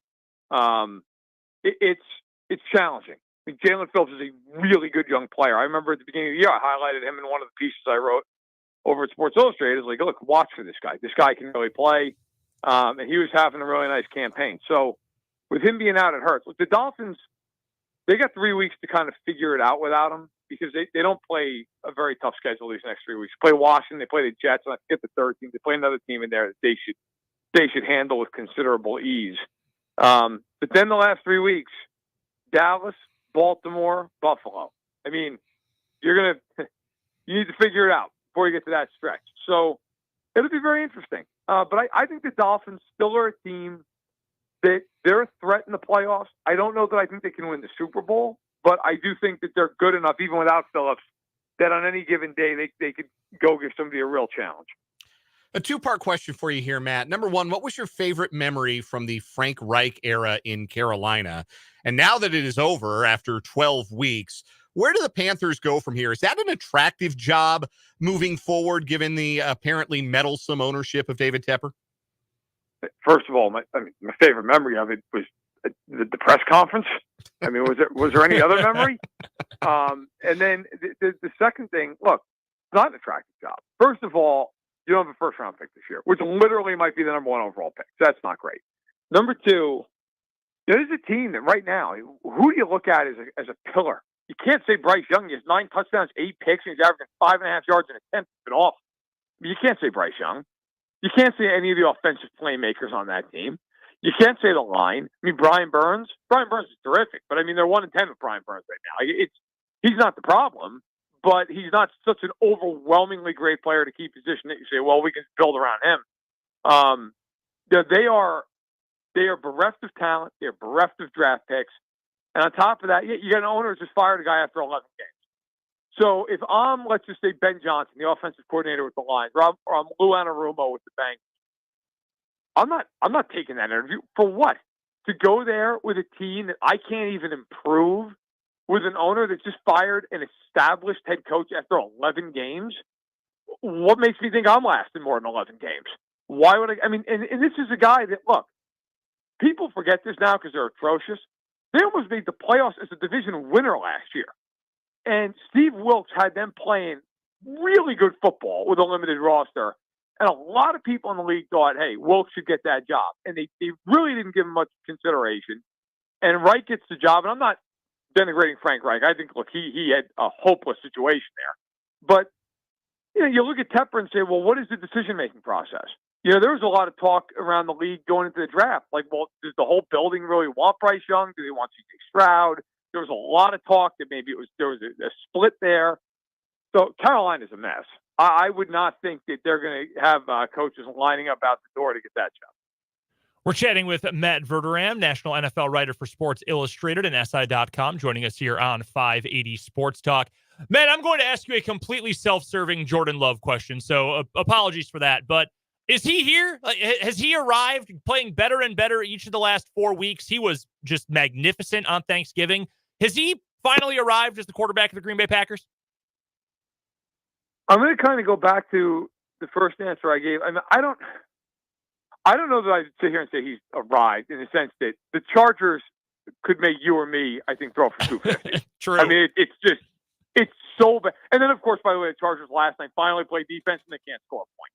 But the Thanksgiving Day game, Love was very impressive. Look, I think with Love, here's what I would say. I think if nothing else, he's clearly shown he deserves to start next year and play next year. Like, there's something there with him. Now, the receivers are not great. They're, and in a lot of cases, are very young. I love Jaden Reed. I think a lot like Rashee Rice, who's very good play. But, they're limited on offense. And Jones has been beat up all year in the backfield. Dillon hasn't been great. So it's, the offense line's in flux. I think he's done a nice job. I really do. I think that he deserves another year. I think that there should be a lot of optimism around him. Give him another offseason in the building as the starter, which is different than the backup. This is going to be an interesting test this week because it's the Chiefs game. They can guard on the perimeter, and they're going to blitz him. I mean, it's coming. They are just going to relentlessly go after him in this game and try to speed him up and lock everybody up on the outside one-on-one. This is a tough spot, but look, I think he's done enough to at least provide hope that, hey, look, this kid is somebody who is absolutely worth investing 2024 into. Matt, last question we've got for you. Will the Buffalo Bills make the playoffs? No. They're 6-6, and they have 9 teams in front of them, and they lose a tiebreaker literally to every single one of them. I mean, they have 5 conference losses. They're going to have to run the table. I sat down last night while I was doing my playoff picture post for SI, and I was sitting there looking at all the schedules. Cleveland's going to get to 10 wins, even with this disaster at quarterback. Like, they got the Bears at home, the Jets at home, and the Bengals. They're winning those games. On defense alone, they're going to win them. The Steelers have 7 wins. They have the Cardinals, the Patriots, and the Bengals all at home. They're going to get to 10 wins. The Bills, just to beat those teams out, they're going to have to run the table. And then Houston plays nobody the rest of the year. Denver, Indianapolis. Denver probably is the hardest schedule. I don't think Denver's going to get it. Indianapolis could win 10 games. All those teams are going to win a breaker. Every single one of them. And Denver would do because they beat Buffalo if they get to 10. So Buffalo's going to have to win out. And they got the bye this week. Look, they got the Pats down the road. They'll win that game. The other games are at the Chargers, at the Dolphins, at the Chiefs, home to Dallas. They're not running the table. So, in fact, honestly, I think their dream's going to die at Arrowhead. I think in 2 weeks the Chiefs will handle them. I think they match up well. Matt, as always, we appreciate the time. Enjoy the Monday Night Football game tonight, and we'll talk to you next week. Sounds good, guys. Take care. Matt Verderame, Sports Illustrated, SI.com. You asked that man to enjoy a Bears game. Yeah. Bears-Vikings? Yeah, that's why I said enjoy it. By what? Like doing something else? He probably has to go to is it at Chicago? I have no idea where this game is being played. I try to think as little about. No, it's in Mini. I try to think as little about the Bears as possible. Man, yeah, the Chiefs could end the season. They've got because the Chiefs go Packers, Bills next 2. Coming up, we'll go around the NFL here on 580 Sports Talk.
580 Sports Talk on this Victory Monday.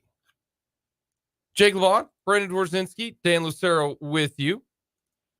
And we've just got some news. This is a special 580 Sports Talk news bulletin. We really need a sounder for that. Yeah, we do. Dun, dun, dun, dun. Just use the old ABC News one. Yeah, that's what I've always wanted to do. The just find the old CBS News breaking news sounder. I wish I sounded like Peter Jennings, and like for that purpose. Or Wolf Blitzer, great voice for that kind of thing. Wolf Blitzer, that's Wolf. Imagine being named Wolf. Let's go to Wolf. Is that his real name? Is that his birth name? It can't be. Yeah, Wolf Isaac Blitzer. Wow, the Wolf Man. Well, we got some big news. This is coming, and this was kind of rumored, but you didn't quite know for sure. But a few different people on Twitter, and the one that I'm seeing right now is Max Olson of The Athletic, just tweeted out. This is why you gotta love. That's why you gotta love live radio. We had something else planned for this segment, but we are now going to talk about something completely different. I'll read the tweet, and not a huge surprise, but still with what occurred 2 weeks ago, and now last year and this year, it's a unique situation. K-State always has a unique situation, it seems like. K-State quarterback Will Howard has entered the transfer portal as a grad transfer, The Athletic has learned. So, Will Howard has played his last game as Kansas State Wildcat. And that, my friends, is why you see and you saw Will Howard be so emotional after the game Saturday. Because he knew. And it's understandable. And this is a unique situation. It truly, truly is. Because Will Howard has had one of the more unique career arcs ever. And I mean ever. He came in during COVID and played as a true freshman because Skylar Thompson got hurt. He didn't get a spring ball if he was going to enroll early. He didn't get a summer. He hardly got reps in practice, dealt with COVID, and people wrote him off after that year. I mean, at that point in time, it was Jake Rubley. He was the guy. Jake Rubley, who also entered the transfer portal earlier. Yeah, just earlier. And then it was,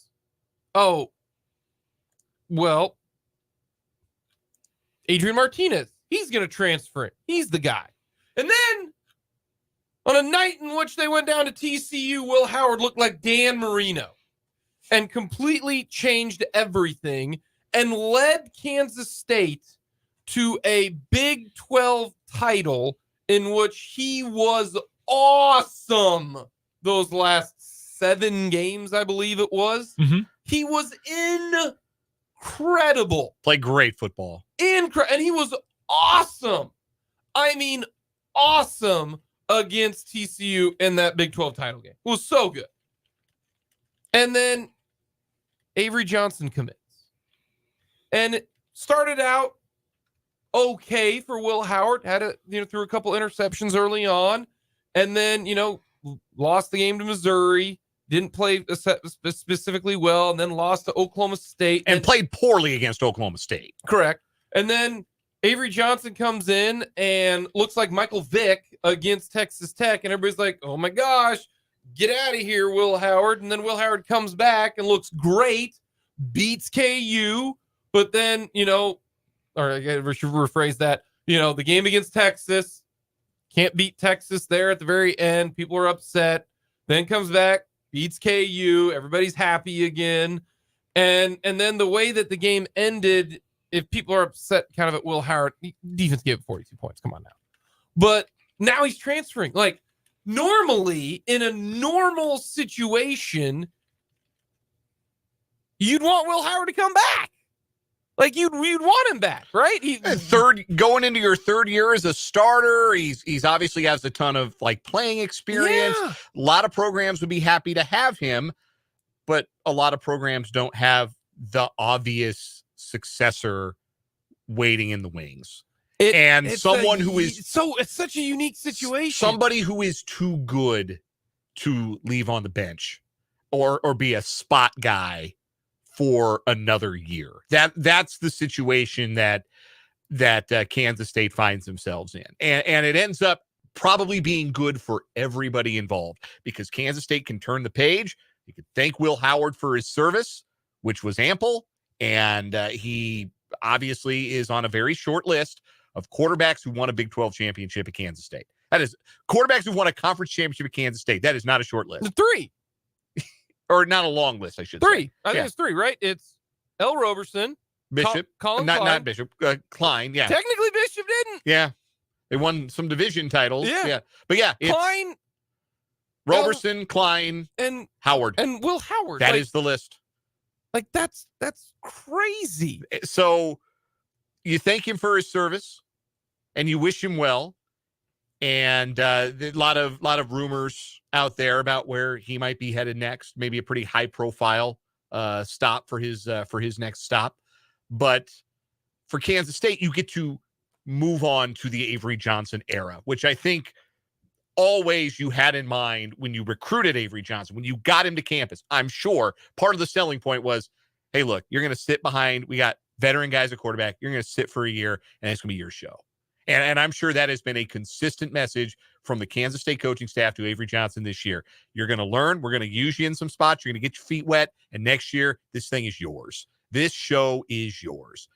The one thing that I look at how this all went about, the one thing that I can say about Will Howard is I don't know if there's a more team-oriented guy than Will Howard. And the reason why I say that is, one, he was put in some difficult spots right out of the gate, and everybody saw that he was not ready to play as a true freshman. It's also hard to play as a true freshman when you didn't get dates. Could you do it after the bowl game? Can you do it after the bowl game? Because he can play his last game as a K-State Wildcat in the bowl game, then go in the transfer portal.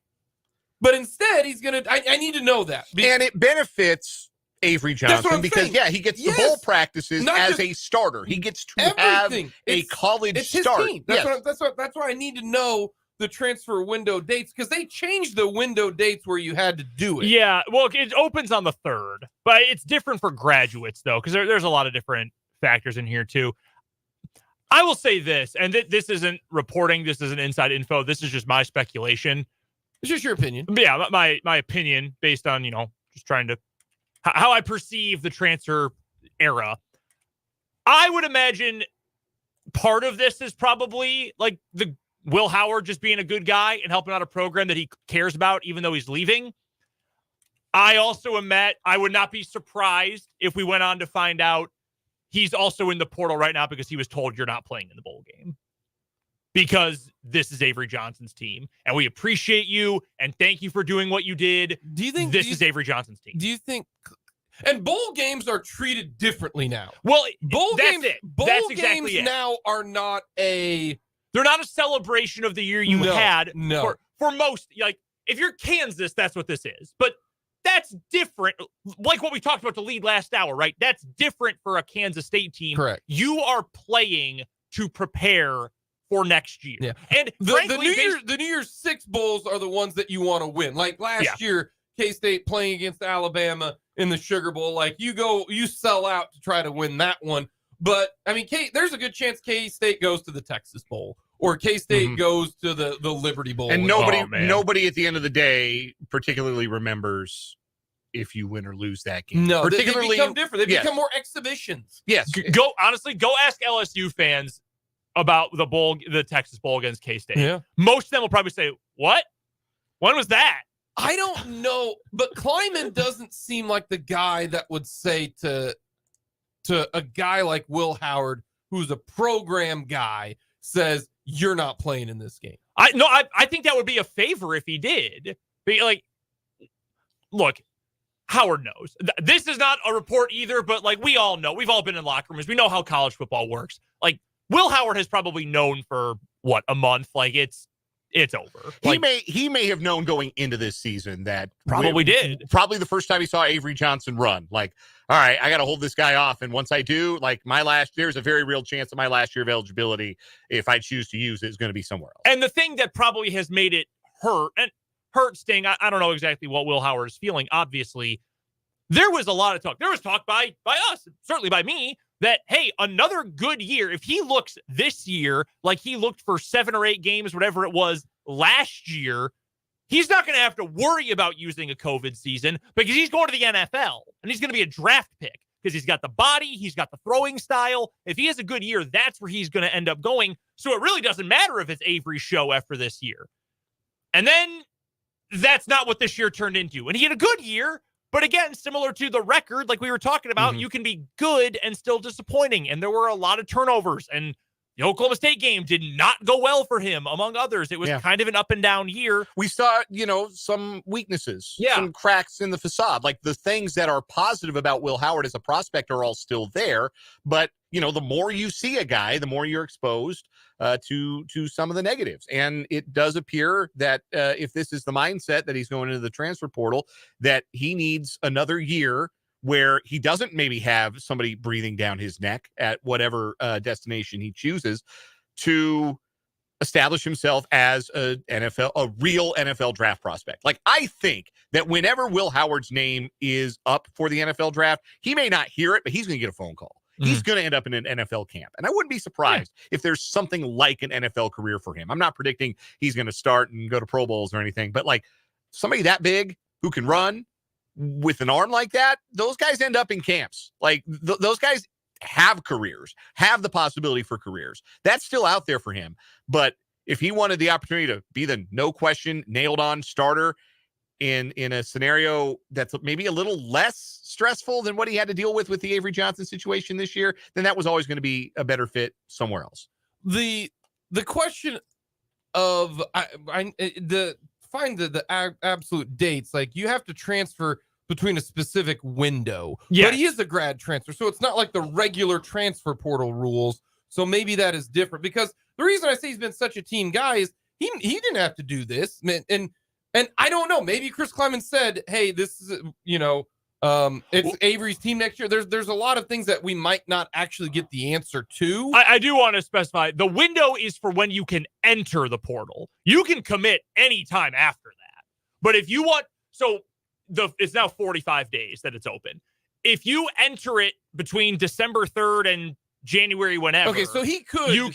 That's to be eligible for next season. He could, in theory, have waited until spring ball. But if you enter then, you have to get a waiver, and the NCAA has gotten stingier and stingier with those. Well, he could get his free transfer anyway because he hasn't transferred before. So, and he's a grad, which changes it too. Like that to me is another thing that Will Howard's doing for Kansas State's program. Hey, here's another 3 weeks of practice at Avery Johnson. Good luck, because Will Howard, that's why you saw him so emotional during the game. Right. In the last play, slams his helmet on the ground, that type of thing.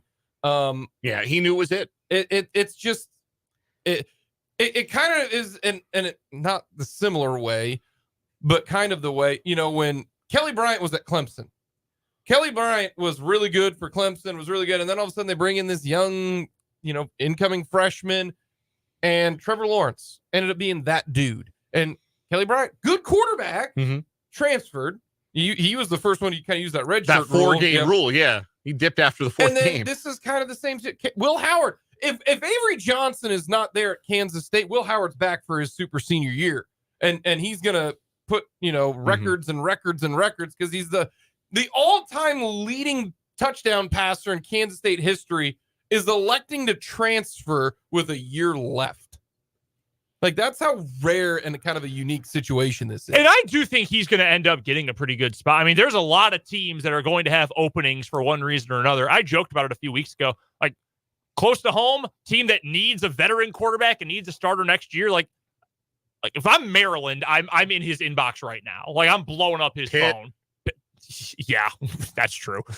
They could certainly even closer to home, I think. Yeah, I mean, there are going to be opportunities, and I would not mean, he could probably either go to a G5 program and be in the running for that conference's player of the year, or he could probably go start right away at an okay Power 5 program. Or even a really good Power 5 program. I think depending on the situation, yeah. Yeah, I think Will Howard would help a lot of teams. I think he's a good player. And two things, again, can be true when we're talking about Kansas State.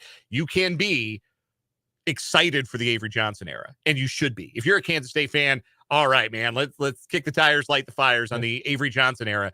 But also, you can say, man, we're losing a guy who was a damn good cat and somebody who represented everything you want the Kansas State program to be about. Will Howard was about it, and he loved that place, and that's how he ought to be remembered. And also, have to point out, does his younger brother still come to Kansas State? Well, yeah, that's a big question too. But younger brother, pretty good offensive lineman coming in as well. If I can call back to one thing really quickly, we talked, Dan, you and I did, to Will. I don't remember how many weeks ago it was now, but when we chat with the K-State players every week, we got a chance to talk to Will one week, and we asked him, like, hey, what have these last few weeks been like? There's been a lot of talk about Avery, and I know you guys have a good relationship, but what has this been like? And I could tell right away, and I'm sure you could too, and if you listen to that interview, I'm sure you could as well. Like, there was not, like, upsettedness. I don't think he sounded bitter or anything like that, but you could tell that it had worn on him a little bit. I almost felt bad asking. It was a hard year. I didn't mean to bring up bad memories. I was just curious about it, but you could tell that this meant a lot to him. You could tell that it was hard on him, but he was still fully committed, and you knew those dudes in the locker room loved him. I mean, we've all known that from the very beginning. And yeah, he and Sinnott are best buds, and it's tough. It's one of the downsides, I think, of the transfer portal, Eric, which I am largely a proponent of, and I know you are too, that you can have guys who are program guys who love where they are and love their teammates and their coaches and the fans and everything about it, but there still is an out to not finish your career with that program. And that's good for the athletes, and I think good for the sport, because why would you want to be somewhere where, I don't think Will was unwanted, but where you're not wanted or you don't get playing time or whatever. That's good for the players, but it sucks for a fan base to be like, man, I wish it had ended differently. I wish that Will Howard's time at K-State had ended on a higher note than a broken up fourth down pass and a helmet throw. Yeah, for sure. That leaves a little bit of that sour taste in your mouth. That was probably who I hurt for the most watching the end of that, the end of that game Saturday, because you could tell that really stung. That was not the ending. Well, nobody envisions an ending like that, but particularly Will Howard deserved a better one, and deserved better than. And I don't want to give too much credence to Twitter or social media or the message boards doing what they do, but there were a lot of people out there who were ready to move on as soon as Avery Johnson signed his name on the dotted line. Wanted to give it to Avery Johnson. Wanted it to be Avery Johnson after Texas Tech. We're just done, and that's how discourse works, right? Like, you're done with the old thing and you're ready for the new thing whenever the new thing comes along. Yeah. But and like I said, I don't want to give too much credence to that, because the overwhelming amount of stuff you see from K-State fans regarding Will Howard is overwhelmingly positive. Yeah, and a lot of like, hey, wish it had ended differently. I'm excited for Avery, but I wish him nothing but the best, because 3 quarterbacks in modern college football have won a conference championship for K-State. Yeah. And Will Howard's one of them, and you can't take that away. I do think it is interesting, and this is a trend for K-State. I'm not trying to push any sort of agenda here, but it is kind of interesting. In the last more than a decade at this point, there have been a lot of, this guy's the starter, but what about this guy? Like, always, the Waters and Sam's thing. And Skylar Thompson probably had to deal with that more so than anybody, because he spent years at the start of his career constantly looking over his shoulder. And I think Coach Snyder really handled that situation poorly with Alex Delton. And it wasn't until Kleiman showed up that, hey, by the way, Skylar Thompson's probably one of the best quarterbacks that program has ever had. And there's no probably about it. Skylar was awesome. Yeah. And a very good career. And now Howard obviously had that. Shoot, even last year, it was like, once you put Adrian Martinez back in, I mean, Howard's playing there's been a lot of that in quarterback drama. Yeah. And this decision by Will Howard ends that, at least, like, for the foreseeable future, because they're not recruiting over Avery Johnson in this class. I don't know if you've noticed. K-State's not going after any 4-star quarterbacks in this class. They may bring in a quarterback, because really you should bring one in every year. Sure. And they're going to need some depth at the spot, because they're going to, A, Rubley also transferring, and B, like, you need depth at quarterback when you run your quarterback. That's just a fact of the matter, a fact of life at Kansas State. When you run the quarterback like Kansas State runs the quarterback, you're going to want some depth. But there is an unquestioned, nailed on, no doubt about it, everyone is behind him guy for next season and the season after, and maybe a season after that too, and that is Avery Johnson. And that is exciting. It will be exciting to see what a Kansas State quarterback can do without the next thing or the shiny thing or the different thing breathing down his neck. We've got to get to a timeout. We'll talk a little bit more transfer portal, some other big names that have entered it coming up in headlines today. We'll go around the NFL. We'll go around college football. But first, we've got What Is Wrong With You. That's up next here on 580 Sports Talk.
What is wrong with you time on 580 Sports Talk? Brendan and Dan here with you. We're going to hear from Andy Reid coming up in just a little bit, but first we've got to find our first weekly winner and start our final week of What is Wrong with You for the month of November. In fact, this will be a 2-day week.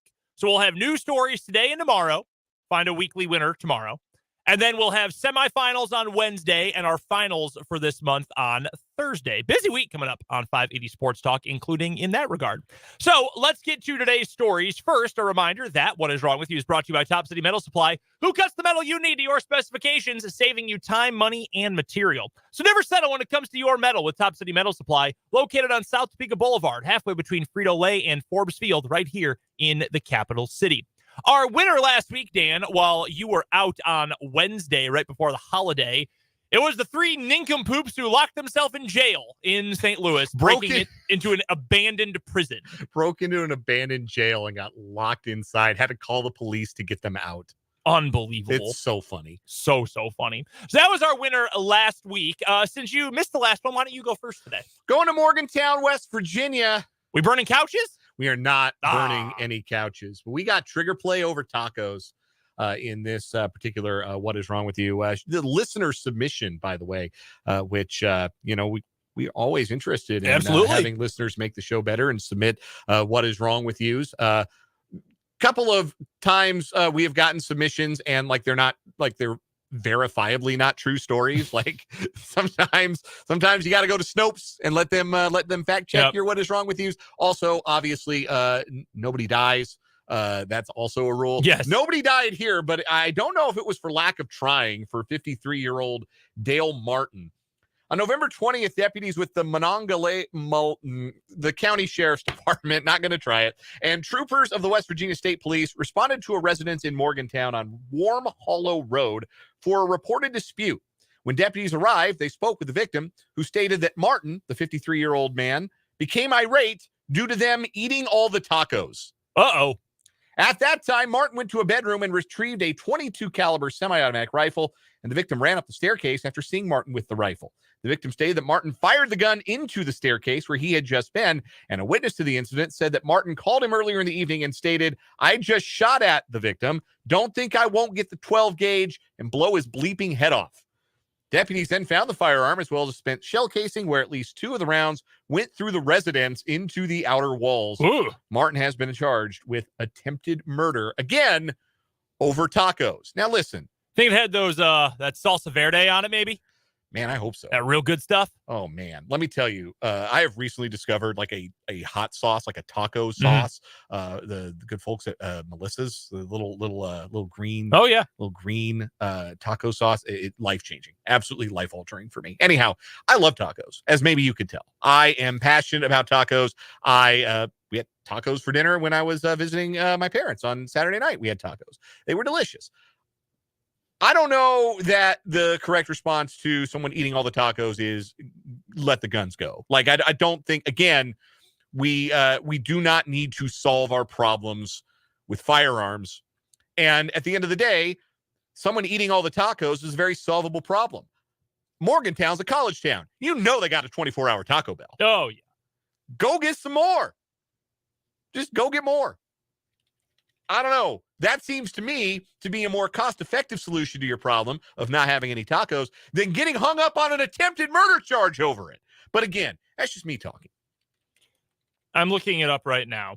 In Morgantown, West Virginia, there are fewer Taco Bells than you would think. Yeah, we've got one that closes at midnight, one that closes at 3 a.m., one that closes at 1 a.m. In fact, 2 that close at 1 a.m. So there you go. You know they had some places open. Yes. I don't know. We get, I don't know. You get 3 tacos at Taco Bell for something like $5 probably. Mark on YouTube says, I have been mad about food before, but not that angry. Yeah. Yeah. No, I agree with that. I have been disappointed that all the tacos are gone. Mm-hmm. That has happened to me before. But what I've never thought to do is get hung up on an attempted murder charge over it. My story for today on What Is Wrong With You is going to take us to the friendly skies, or in this case, the not-so-friendly tarmac. A passenger on a Southwest Airlines flight was arrested Sunday night in New Orleans after allegedly escaping the plane through the emergency hatch and running away on the tarmac. According to the Jefferson Parish Sheriff's Office, who arrested the man, the Southwest Airlines plane was parked at the terminal and had not yet initiated the run-up for takeoff when the passenger made their dangerous escape. Overwing exits are located over the wings of the plane and offer an emergency self-help escape to passengers, but you're usually not supposed to use that once you are, on the plane and not in an emergency situation. The JPSO said that the man was taken to a hospital for evaluation, although no more details were offered. The passenger's identity has also not been revealed. First, let's get to the statement. Southwest Airlines said, quote, "We commend our flight and ground crews for their swift action and apologize to our customers for the inconvenience." In response, Louis Armstrong Airport, the New Orleans airport, also said there was an incident yesterday evening involving a Southwest Airlines passenger's unauthorized deplaning of the aircraft. The sheriff's office responded to the incident. No one else has provided any details. Now, if this sounds familiar to you, That's because it is. Let me take you back to July of 2021, right here on What Is Wrong With You, where we had the story of an American Airlines flight in Charlotte, North Carolina, where a man also jumped out of the emergency exit on the tarmac and caused a 2-hour delay and eventually a flight cancellation. History doesn't repeat, but it does rhyme. I think probably what we had here is somebody whose fear of flying overcame them at a very inopportune time, both for himself and for everyone else involved. I would imagine so. That's going to be my guess. Like, he just decided, nope, not flying today, not feeling it, and this is the only way to get out. Like,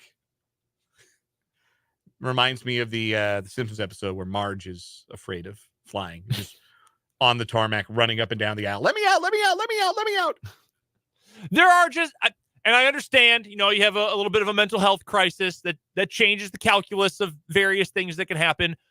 But I will say, too, rationally, there are other ways you could have handled this. Yes. Like not running onto a live tarmac. Yeah, you definitely, like, you don't want any part of that.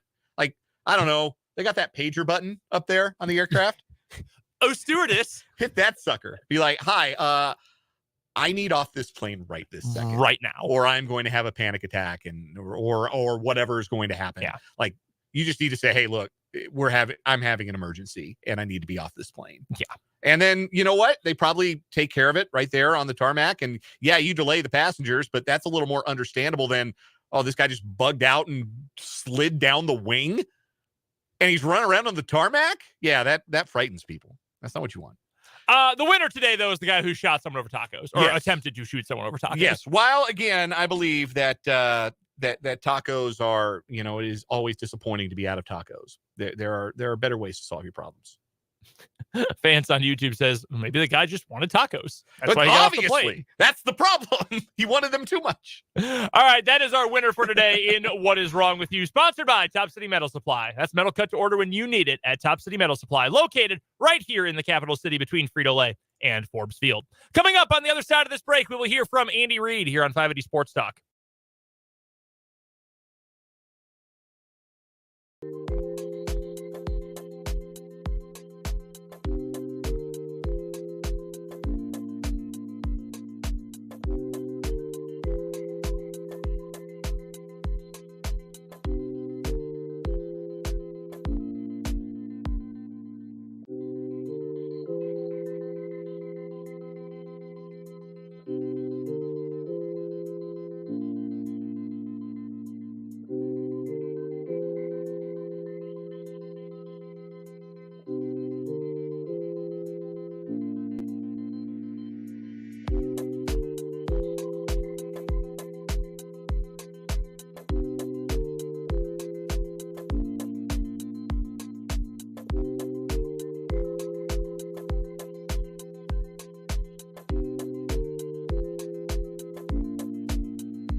442 on 580 Sports Talk. Brendan and Dan here with you. Thanks for spending some of your Monday afternoon hours with us. Chiefs had a big win yesterday afternoon, 31-17 over the Las Vegas Raiders. And Chiefs coach Andy Reid spoke to the media today about that win. So let's take a gander. Let's take a listen to what Andy Reid had to say during his weekly Monday press conference earlier on this afternoon. Don't have any injuries for you right now. Guys are just starting to come in. Listen, I started off yesterday mentioning about the fans, and they were phenomenal yesterday. We appreciate all that support on these away games that we get.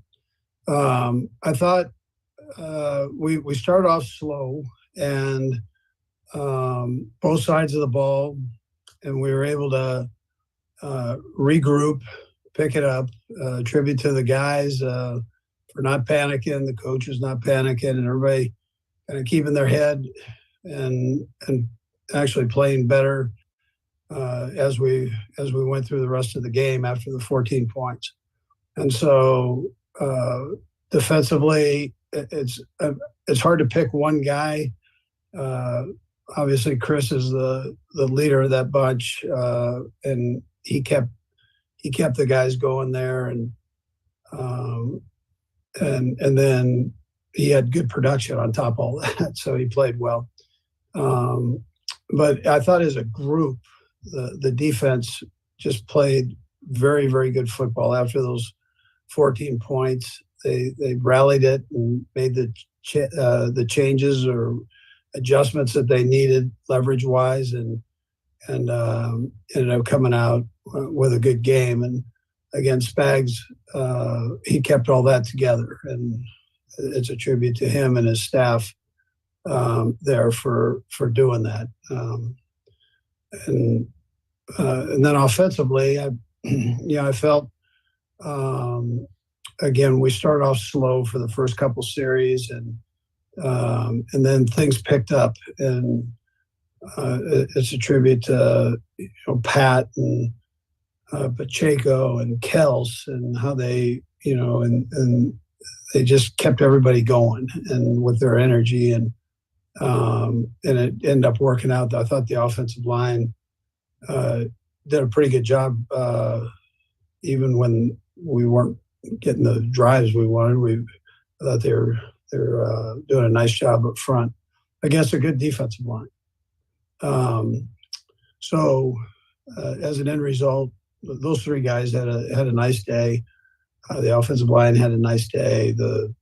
When it was all said and done, and we were able to score in the second half, which we hadn't done there for 3 games. I thought Nags had a great game plan, and the execution by the coaches, they did a nice job with their input on the plays. So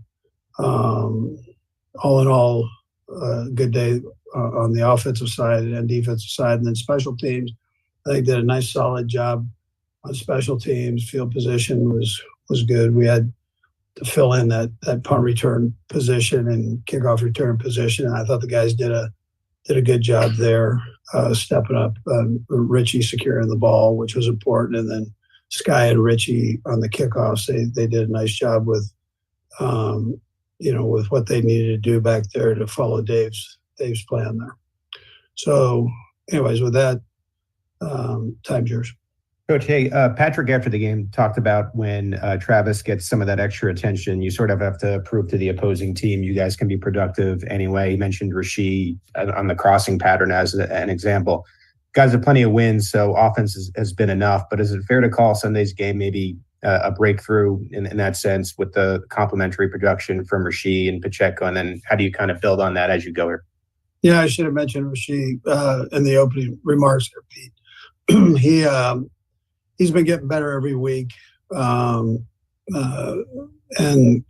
he's working to be more Patrick friendly, and so not that that's there's a lot that goes into that when you say something like that. So, and a lot of it is just playing, but being willing to fit your game into the offense's game and how Patrick sees things. And so he's done a nice job of being open that way, and listening and kind of deciphering what defenses work with what routes and how to manipulate that. So, and Kels has been a good example for him and has been had some good input there too. So, but anyways, I didn't mean to skip him, but it was good. It was a good offensive. It was good to be productive, as opposed to the first half, to be able to kind of get a complete game after the first couple series. Hey, Andy, building off of that question from Pete, is there an example that you've seen over the last couple weeks where Rasheed has done something to make himself more Patrick friendly within the framework of the offense? Yeah, so when we're doing special teams and he's not in there, he goes over and works with Pat and they talk through things, and then they run routes and kind of this is the look where I'm seeing you on this route against this coverage, and they spend time with each other there, and then off of the field likewise, for meetings they keep good open communication there. So it's something that's needed, especially with a young receiver. But he's getting better every week. He's getting a little bit more production, yes, but also a few more plays and opportunities to get in the game. Hi, Andy. The trend of is going upward when it comes to successful conversions on third and short. It was good on Sunday, and then the last couple of games, actually. I'm just wondering what goes into that, and how much energy does a team get just from picking up a 3rd and 1? Yeah, Matt and Andy Heck head that up. Tom Melvin and Corey Matei, they all kind of join in on that and work the run and the pass game together in those situations. So they've done a nice job with it. I think the more guys that are available, that are threats there that you can utilize from a coaching standpoint, it's a positive thing. And so, we were talking an example with Rasheed that he's getting better. Well, those are situations that he's becoming more familiar with, and now he can be part of that equation of helping out there. And then Kels, likewise, and then Pacheco and Clyde are doing a nice job likewise. And Clyde stepped in, for McKinnon in the 3rd down stuff and did a good job along with Pacheco. So, Brad, I'll have a follow-up if I could. Coach, the 4th and 1, the Raiders had a 4th and 1 at your 12 on their second drive. They chose to take the field goal. They missed it. We've seen teams, feel a need to be very aggressive against you, maybe keep Pat off the field, get 7s and not 3s. Is that anything? I mean, I know you guys had a 3 and out after that. They got a touchdown. It wasn't like that was some, monumental moment of the game, but was that maybe something that was talked about on the headset or maybe amongst the guys as a motivator that, hey, they think they can just settle for 3s on us here? No, I don't think that, Saran. I will tell you, I'm glad he missed the field goal. But that puts him up, 17 now, which was the same amount as last year, which you don't want to be in that kind of a position. But I think the fact that they end up missing it, that kind of gives you a little juice. But I'm not sure we took the full advantage of that from an offensive standpoint. So. And then I know you said guys are just coming in, but Kadarius Toney didn't play. I know last week was probably maybe a little lighter load practice-wise. He was practicing and then didn't go. Is there any update about where that was, what your thought process was in him being inactive, or how close he was last week to maybe being active for this game? Well, he just I'm not sure he could have taken a hit And that's kind of what it came down to. I mean, we thought we'd give him time, a short week, give him as much time as we could progress there, but it just didn't work out that way. Hey, Coach. Yeah, just a couple of housekeeping items along with Kadarius.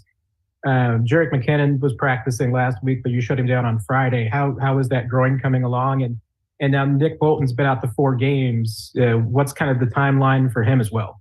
Yeah, I think we'll be able to get some work from Nick. I mean, he's wanted to go here even before this, but we're just trying to make sure he's right for that. So, and then McKinnon, his groin's been bothering him, for a bit. He's kind of pushed through it, and I mean, it was at the point where he was going to have a hard time, working at the level he wants to work at there. So, and be safe on that, Hey, Andy, appreciate the time. I wanted to ask you about the Justin Watson touchdown. Spillane kind of knocked him down, and he gets back up, sticks with the play.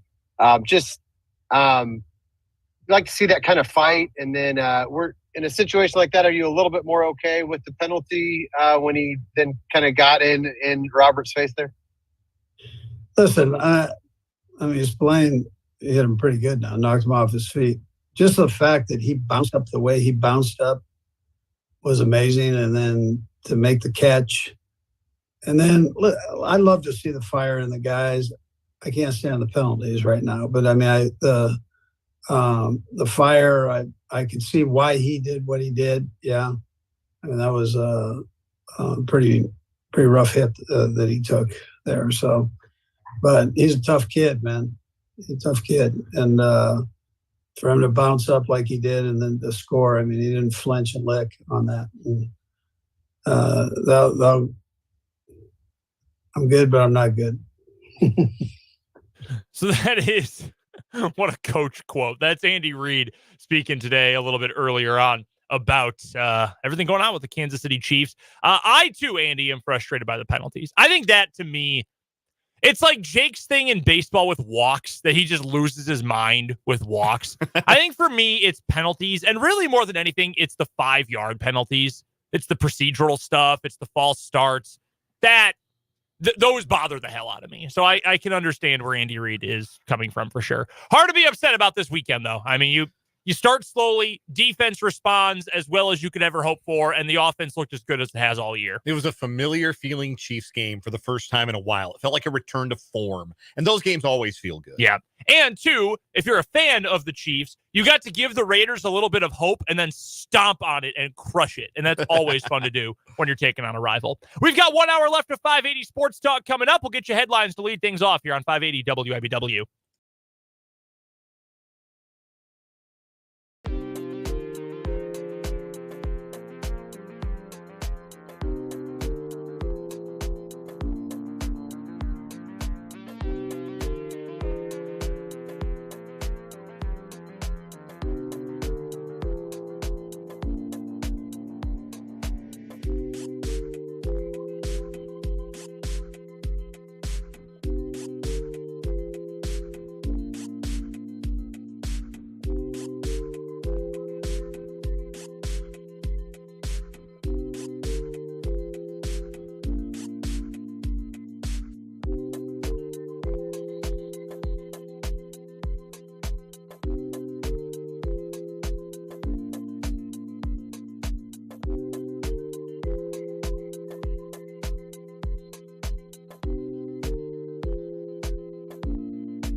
Now, the final hour of 580 Sports Talk is upon us on this Monday afternoon, November 27th. I'm Brendan Dworzynski. That's Dan Lucero. Thanks for spending your afternoon hours with us, however long you've been with us today, whether it's on 580 AM, FM 104.9, 580WIBW.com, or at our bright and shiny YouTube channel. 580 Sports Talk is where you can find us on YouTube. As of the start of the show today, we were up to 380 subscribers on the YouTube channel. Hey, now. 20 more to 400, and I, Dan Lucero, will wrestle a bear. No, I'm not going to. We tacked on another one, 381. Hey, now. So we already are improving. I pleaded with the congregation on Wednesday's show when I was here alone that while I was gone on vacation this summer, you got us a large number of our YouTube subscribers. I did. And while I'm not bitter. I'm happy about it. But there is a little part of me that would also like to have my own little subscription drive here. So I think we've tacked on 5 or 6 in the last 2 days. So I'm very content with that. So appreciate all of you who have subscribed to the YouTube channel. Subscribers induced. That's a stat. We should, keep that stat. It was when I coached Sports Talk EPA. I coached baseball for a couple of summers, Legion baseball, with once at my alma mater and then once with a good friend of mine who coaches at a different school back in the Denver area when I had the occasion to be summering in Denver. And we always used to you trade off head coach and assistant coach. You trade off coaching third base, and so every time that a run was scored and you were coaching third, you counted it as a run coached in, or an RCI. That's pretty funny. And we used to keep track of our RCIs over the course of like double headers or even just full games. There was one game where I think we won, like we were playing an overmatched team. We won something like 22-3, and I lost the RCI battle 21-1. Oh no! So, yeah, it got ugly, but no, that's what we'll have to. Do separate subscriber numbers. That's pretty funny. That's really good. They get that. They either have the Brendan tier of subscription or the Dan tier of subscription, and they're the same tier. Just one you get a mug, one you get a tote bag, something like that. It's like the NBC red and blue networks back in the 30s, and for real communications nerds out there. So go subscribe to us on YouTube if you haven't already. 580 Sports Talk is the name of the YouTube channel. All sorts of great stuff up there, including today's live video stream. We'll go around college football in just a little bit. We'll also go around the NFL later this hour and get you some final thoughts on Chiefs versus Raiders. Still taking your texts, 785-272-9429, and the comment section is open on YouTube as well. Again, 580 Sports Talk is the name of our YouTube channel. Let's dive right in. We've got a bunch of headlines to get to today. I'm going to start with the one that opened up the sports news day early this morning. The Carolina Panthers have fired Frank Reich. 11 games into the season, and Frank Reich has been fired. He is now the first head coach in NFL history to be fired in back-to-back seasons. I did not think that of all coaches, Frank Reich would be the guy that would happen to. Here is a short list of coaches whose head coaching tenures with their respective teams lasted longer than Frank Reich's tenure as the head coach of the Carolina Panthers. Urban Meyer in Jacksonville lasted longer. That's really all you need to know. Nathaniel Hackett in Denver lasted longer. Bobby Petrino in Atlanta lasted longer. Ooh. He is not the fastest fired coach. No, that remains old Pete McCulley from the San Francisco 49ers, who was fired after 9 games, and I want to say 1978, something like that. That remains the low water mark, I suppose. But Frank Reich out of there with the quickness. And if you saw even 5 minutes of Carolina Panthers football this year, you might be wondering why it didn't happen even sooner. Well, and I made that comment, I think it was week 3, week 4, when he made some comment about how he didn't know who was on the field and had to burn a crucial timeout and call a different play because he wasn't sure who was out there. And I thought, you are the head coach. That is your thing. You're supposed to be the play calling guru, and you don't know who's on the field. Like, he was clearly checked out. Here's the big problem with Carolina. And I know a lot of people say, well, Frank Reich was bad at his job. And to that I say, yes, but that's not everything. And a lot of people will say, Bryce Young actually stinks. And I will say this year, he has been bad. I still believe, though, because I know he's better than what he has been this year. And that's not an especially good roster. Their owner is the problem here. I genuinely believe that. Did you know between the two teams that he owns. David Tepper owns the Panthers, and he owns Charlotte FC, the soccer team as well. He has had 4 coaches between those two franchises in 18 months. He just fires everybody. He's truly like a caricature of the hedge fund manager who buys a sports franchise. Like that, almost a cartoon of what that kind of person is. Because look, Frank Reich should have been gone by the end of the year, but 11 games? Really? And I've read a lot because there's been rumors since the draft, frankly, that, well, Frank Reich wanted CJ Stroud, but David Tepper wanted Bryce Young, so they drafted Bryce Young. That's never actually been confirmed. That's just speculation. I'd love to hear Frank Reich speak on it now. He got nothing to lose. Well, that's certainly true. But we do know Frank Reich did not hire his own staff. Because normally you get hired, and Frank Reich has been in the NFL for forever as a player, of course, and then longtime offensive coordinator, several years with the Colts. He knows a lot of people. He knows a lot of coaches. And normally when you get hired, especially if you're a former head coach, you bring some of your guys with you, whether it's coordinate. Doug Peterson brought like his whole Philadelphia staff with him to Jacksonville, for example, including their play caller. Not great. None of those guys came for Frank Reich. David Tepper effectively picked his head coach and then picked his head coach's assistants. Like Thomas Brown, their offensive coordinator, he's a Shanahan McVay descendant. That's who he came up with in the NFL. He's a big pre-snap motion, late shifts, illusion of complexity kind of guy. They don't do any of that because that's not what Frank Reich does. Frank Reich is a much more traditional drop back kind of coach. That's how he played. Understandable. If your head coach and your offensive coordinator have gone back and forth calling plays and are essentially calling 2 different offenses, how is that going to work? That's impossible. No one, Joe Montana and Tom Brady couldn't have made that work. Certainly not a rookie who's 5'4". Yeah, it's a really bad situation. And I think you have to write this year off for Bryce Young the same way I think we were willing to write off Trevor Lawrence this season under Urban Meyer. I agree. Where it's just like, this is a spot where it is impossible for a rookie quarterback to come in and have success. I mean, you watch some of the film from Panthers games. The offensive line is a sieve.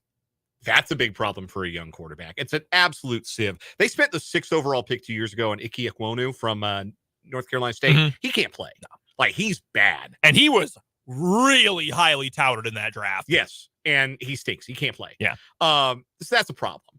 The wide receiver group that they got nobody who can really play. They got Adam Thielen, who's 89 years old.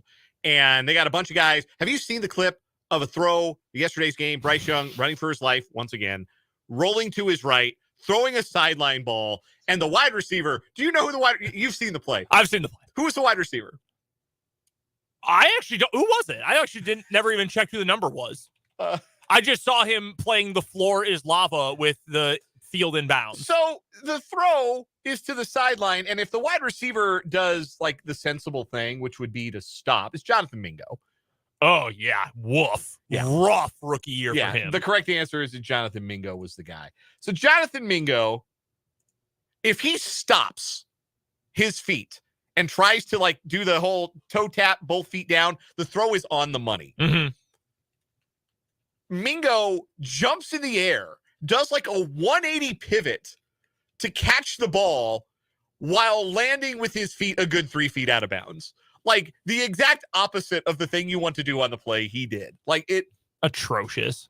I don't even know how to explain it. It doesn't make any sense. Like it's just a bad team. It's a bad situation. They were poorly coached. The owner is problematically meddlesome, I think we can say, to this point. It's all bad in Carolina. But if you believe in Bryce Young, and I think there are a lot of football people, offensive minds, coaching types who really believe in Bryce Young, and I think it's fair to still have some belief in Bryce Young, that's the guy you want to coach. So I don't think the Panthers are going to have a problem finding a guy for that job. In the interim, it will be special teams coach Chris Tabor, who is the head coach. And Chris Tabor has something in common with 43% actually, of the head football coaches of the high schools in the city of Topeka. He is a Benedictine Raven. He played college football at Benedictine, just like Jermaine Monroe at Highland Park, just like Bill Arnold at Hayden, just like Steve Bueller at Washburn Rural. Chris Tabor is a Benedictine Raven, and now he's the head football coach of the Carolina Panthers. Look, all I'm going to tell you is this opens the door for Bill Arnold to run the single wing in the NFL. That's all I'm saying. Make the call. This has opened the door. Man, I would freaking love that. The Bill Arnold and Glenn O'Neill designed offense that has been just terrorizing people for 20 years at Hayden. Yes, please give it to me. That is awesome. But yeah, I mean, it's a bad. And the problem is, because you're right, in terms of the pieces, in terms of that quarterback, Charlotte's a good place to live. There's a lot to like about it. It's hard to find success in a franchise where your owner has a hair trigger to fire guys. That is a really hard spot to be in. And look, Reich was bad. Needed to go at the end of this year regardless. Matt Rule, bad at the job. Had to go last year regardless. But now you've got that reputation that you're the guy who fires guys. You're Vince McMahon, right? So what are you going to do to turn that around? And also, you found a guy on accident that got his guys to play hard. Steve Wilkes had Carolina looking like a real live NFL team last year, and that was with Sam Darnold playing quarterback for them. They played 500 ball with Sam Darnold under Steve Wilkes, and David Tepper decided, no, thank you, please. And now Steve Wilkes is coordinating one of the NFL's best defenses in San Francisco, and David Tepper's looking for another head coach. Maybe he should call Steve Wilkes. I don't know. I mean, might as well try. Maybe think about it. Anyhow, first headline for me, it is a big day for the transfer portal as the NCAA regular season for college football ended on Saturday. Obviously, there are conference championship games and bowl games to come, but many players will be declaring for the draft or entering the transfer portal. 4 of those are Kansas State Wildcats, including running back Trayshawn Ward, who was with K-State for 1 season, transferred in from Florida State to a great deal of hype. Remember, he was the preseason newcomer of the year, offensive newcomer of the year in the Big 12. And had a nice year, was reasonably productive. 900 yards from scrimmage.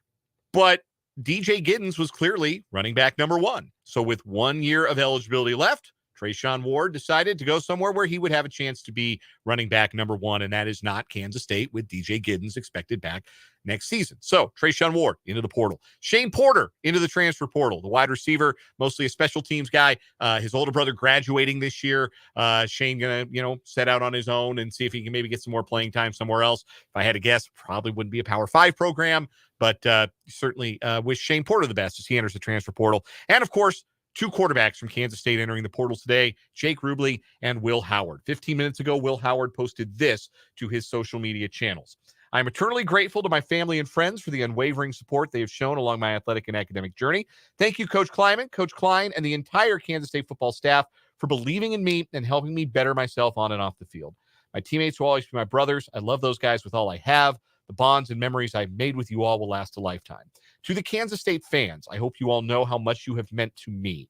You have made the last 4 years truly unforgettable. It has been an absolute honor to play for Kansas State University. With that being said, I'm going to explore the transfer portal and evaluate all my options for next season. I'm looking forward to this next chapter in my life and the possibilities that lie ahead. I am a Wildcat for life. So that is the final word from Will Howard, the comment on his transfer. He's not the only Big 12 quarterback to jump in the portal today. Baylor's Blake Shapen is going to transfer. Get ready to learn G5, buddy. Yeah, he saw that Baylor was going to increase that NIL money, and he thought, oh, they're going to get someone better than me so fast. Yeah, which ain't hard to do, frankly. So, Blake. Yeah, you take a point for that one. You get full credit for that take. Yeah, I was down on Blake Shapen for the jump. And, I feel pretty good about that after he piloted Baylor to whatever this season was. Also, another starting quarterback from a Power 5 into the transfer portal, Mississippi State's Will Rogers, who has his grad year left, will transfer as well. There will be some others, certainly, and we'll discuss them as they come up, but those are the big ones, particularly, certainly the ones from Kansas State. It should come as no surprise in this day and age when a player decides to enter the transfer portal. Kansas State's done a really nice job in the portal getting players, and really haven't lost a lot of guys who made big impacts elsewhere. Like the biggest portal loss in the portal era for K-State is who? Josh Youngblood? Probably. I mean, he was an All-American return man as a freshman. And he ended up at Rutgers, I think. And I don't watch a lot of Rutgers football, but he hasn't been an All-American again. I know that much. Yeah. So K-State's done a pretty good job. The portal has been a net positive for them, and we will see that it continues to be, if it continues to be, moving forward. But no doubt, losing Will Howard is maybe not like, I certainly don't believe it to be a crushing blow to the Kansas State football program, because this seems to be one of those transfers that benefits both parties. Howard gets to play his grad year at a program where he can be the undisputed number one, and Kansas State can turn the page and hand the job to the most highly touted quarterback they've ever brought to campus in Avery Johnson. Here's an interesting thought, and this is just an opinion, but this is from Max Chadwick, who covers college football over at PFF, does some analysis for them. He says an option for Will Howard, because we came up with a couple earlier on in the show. He says one that is intriguing, Mississippi State. Big reason why. Howard, in the last 2 seasons, 6th best in the country at play action passing. Nobody in the country this year ran play, or the 2nd highest rate of play action in the FBS this year, Oklahoma. You know who Oklahoma's offensive coordinator has been? Jeff Lebby. You know where Jeff Lebby is now? Mississippi State, which actually makes a lot of sense. Now, I do think it is important to add an addendum that I think Jeff Lebby is gross, and I think that move is going to fail. I think it is absurd that Mississippi State hired him, and they get exactly what they deserve by doing it. But that being said, I hope Howard lands on his feet, and I think he will. He's a good quarterback. He's a darn good quarterback, and at his best, he's close to a great quarterback in the college football level. I hope he finds what works for him, and I think most K-State fans have shown a lot of appreciation for him, and I've seen a lot of, I'm going to miss him, and I wish him the best, but I'm also really excited for Avery Johnson, and I think that's fair. Yeah, I think that's entirely fair. Real quick, why don't we get to some of the coaching notes from the weekend, shall we? Let's get to the coaching carousel. So we just mentioned Oklahoma. They are signing Jeff Lebby, the Mississippi State. I'm sorry, what did I just say? You said Oklahoma. Okay, yeah. From Oklahoma, offensive coordinator Jeff Lebby. He's going to Mississippi State. 5-year contract. Jeff Lebby, the son-in-law of Art Briles, who got in trouble this year for bringing Art Briles on the field at an Oklahoma game. Teams want to hire Art Briles so bad. And Art Briles' reputation has been stained enough, and rightfully, from how he handled everything at Baylor, that he is unhireable. Like, you can't be the AD that hires Art Briles, coach a Power 5 program. You can't do it. But you can hire his kid to be your OC, TCU. How'd that turn out for TCU, by the way? What bowl are you guys going to this year with that Kendall Briles offense? The bowl you deserve to go to, which is none. Not great. And Jeff Lebby, son-in-law. So not like from the family tree, but certainly from the coaching tree. Chose to be in it. Yes. And now he is being hired as a head coach. And this is just kind of gross, kind of feels a little scummy. Like, Jeff Lebby, personally, I don't know him, and I certainly don't believe he had a whole lot to do with the cover-ups and the mishandling of sexual assault accusations against players that Art Briles was responsible for at Baylor. But I don't know. I don't like seeing those people succeed. I'll just be honest about it. I don't like seeing people tied to Briles succeed. I don't, and can't say I'll be rooting for Jeff Lebby. I do know who's happy about him leaving, though. Oklahoma fans, who didn't seem to be that big a fan of Jeff Lebby in his 2 years coordinating the Oklahoma offense. They wanted to run him out of town on a rail. All the response I saw after KU beat Oklahoma this year was, KU, congrats to you on the win. I hate Jeff Lebby. Like, that was every single take from OU fans. They were very gracious in defeat, and they wanted to, like, draw and quarter their offensive coordinator.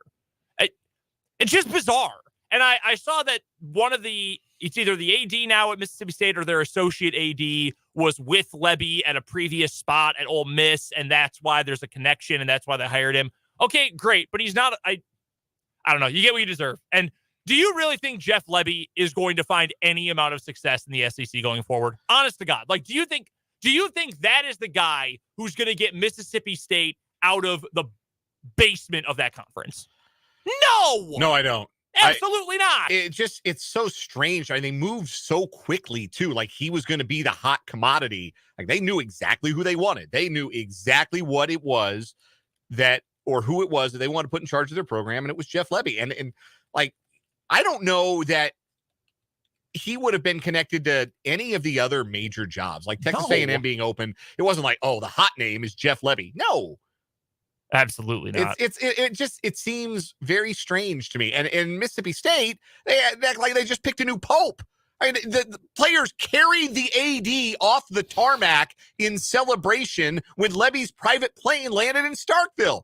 They play Hail the Conquering Hero and everything for a guy who's never been a head coach. And look, maybe that works because the last guy to have real success there, like long-term real success, was Dan Mullen. And he hadn't really been, I don't think he'd been a head coach anywhere.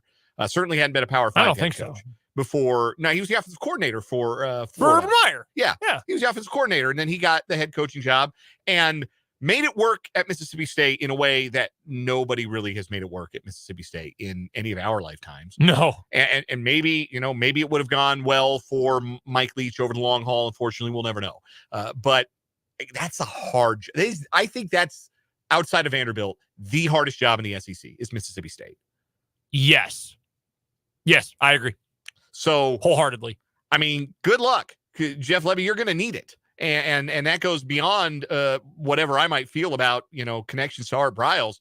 That's a hard job. And are they sure he's the guy for it? Yeah, I just don't think he's all that great of a coach, to be honest with you.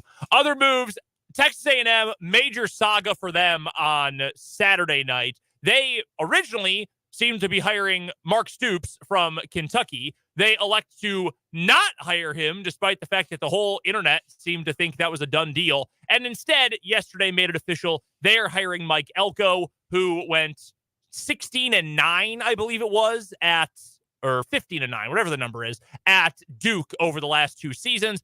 That is a hard place to win at Duke because they don't put a whole lot of money in football. They sure do in basketball. But he's found a lot of success, had previously been the defensive coordinator for 4 years at Texas A&M. I like the move. I do. I think Elko is a good hire. They don't have to pay him nearly as much as Jimbo, so that's nice for them. But I don't know. Just the whole saga is odd to me. I think Stoops would have been a fine hire. I know Jake was against that. I think Stoops is a good coach. Yeah, I thought it was really weird how anti Mark Stoops. Like Mark Stoops is winning at Kentucky, which you talk about hard SEC jobs. If Vanderbilt is 14th, is a 14-team league until Texas and Oklahoma join next year. So Vanderbilt is 16th, and Mississippi State is 15th. Kentucky might be 14th. That is a hard job in that league, and Mark Stoops has won in that league. And you know what else he does? Wins the big games. They beat Louisville on Saturday. They beat Louisville 5 straight. Yeah. And they beat them 3 times when Louisville's been in the top 10. And I know that isn't all under Stoops, but at least 2 of them are. Like, Kentucky's a program that knows exactly what it is. And Kentucky knows that to go, and this is since 2016, 7 wins, 10 wins, 8 wins, 5-6, but 5-5, so a bowl game in the COVID year. 10 wins, 7 wins, 7 wins. And you're going bowling every single one of these years. That's pretty darn good. That's Kentucky. great. Given the history of Kentucky football, that's pretty darn good. Kentucky's a program that knows itself and will be happy to pay for a head coach that will maintain that level of goodness that is the best that Kentucky can hope to achieve. Yeah. Texas A&M paid Jimbo Fisher $75 million and then made him a plaque that said national champions and left the year blank on purpose. Those are the expectations at Texas A&M. That is a program that does not know itself. That is a program that does not know its identity. The Aggies are an 8-win program. They are a hell of a lot closer to Kentucky than they are to the real heavy hitters in the SEC. They're never going to be Georgia. They're never going to be Alabama. But that's what they think they ought to be. Reality, they are probably sub-Texas. Don't say that too loud. They'll hear it. But I'm not wrong. No, you're not wrong. They wrong. can hear it all they want. Tell me where the lie is. No, it's true. It's the truth. It's always been the truth. So, again, the level of success that anybody who takes a Texas A&M job has, we predicated on the expectations for success of the fan base. And if they're not met, and inevitably they won't be because they never are over the long haul, the program has been in the top 10 twice in the last 20, 25 years. Like R.C. Slocum was the last coach to put him in the top 10 multiple times over the course of his coaching tenure. Be happy with 9-3. Yeah. Learn to love 8-4, because if you don't, you know who you become? You become Nebraska, who's 7 years removed from their last bowl game.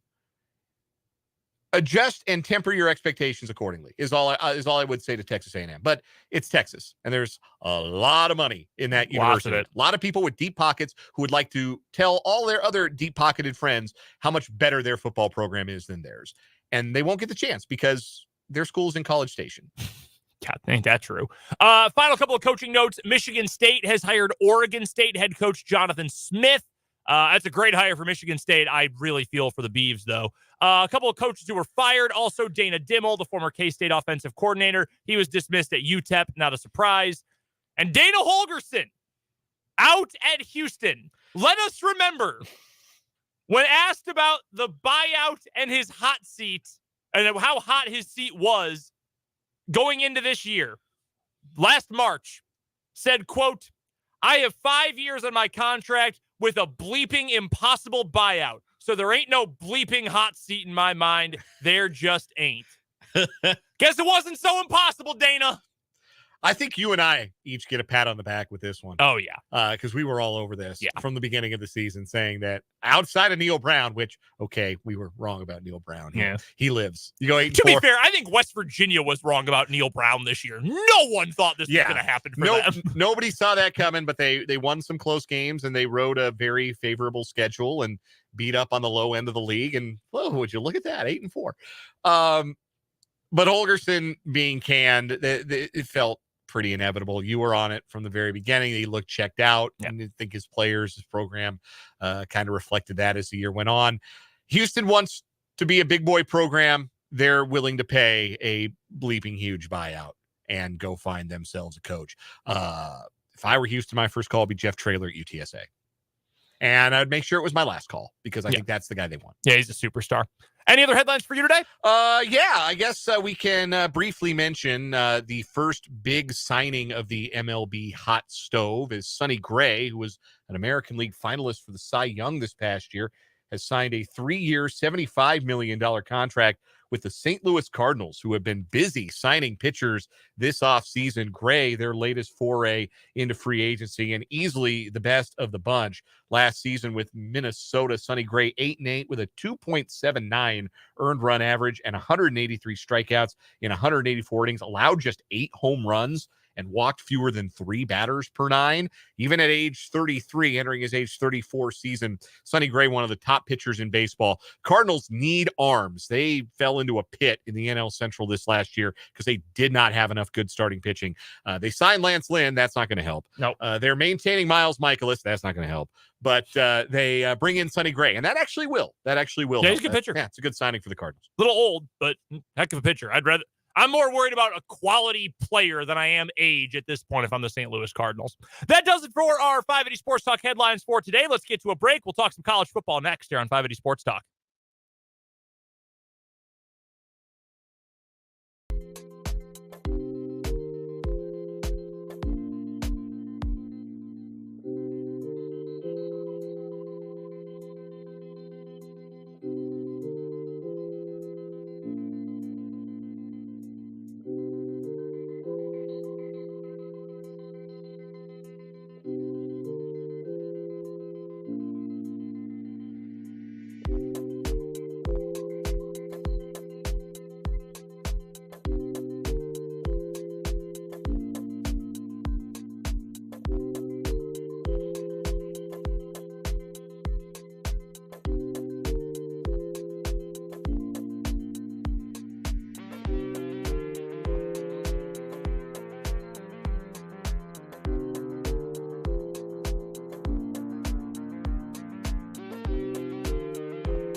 We've got a question in the YouTube comment section from Jason, who asks us, what are your thoughts on another hard job for the committee for the upcoming college football playoffs? So we, and I'm not kidding about this, spent 2 different top-of-the-hour breaks today doing nothing but running through scenarios of what if this team wins and this team loses, who do you pick from this group? And honestly, you get right down to it.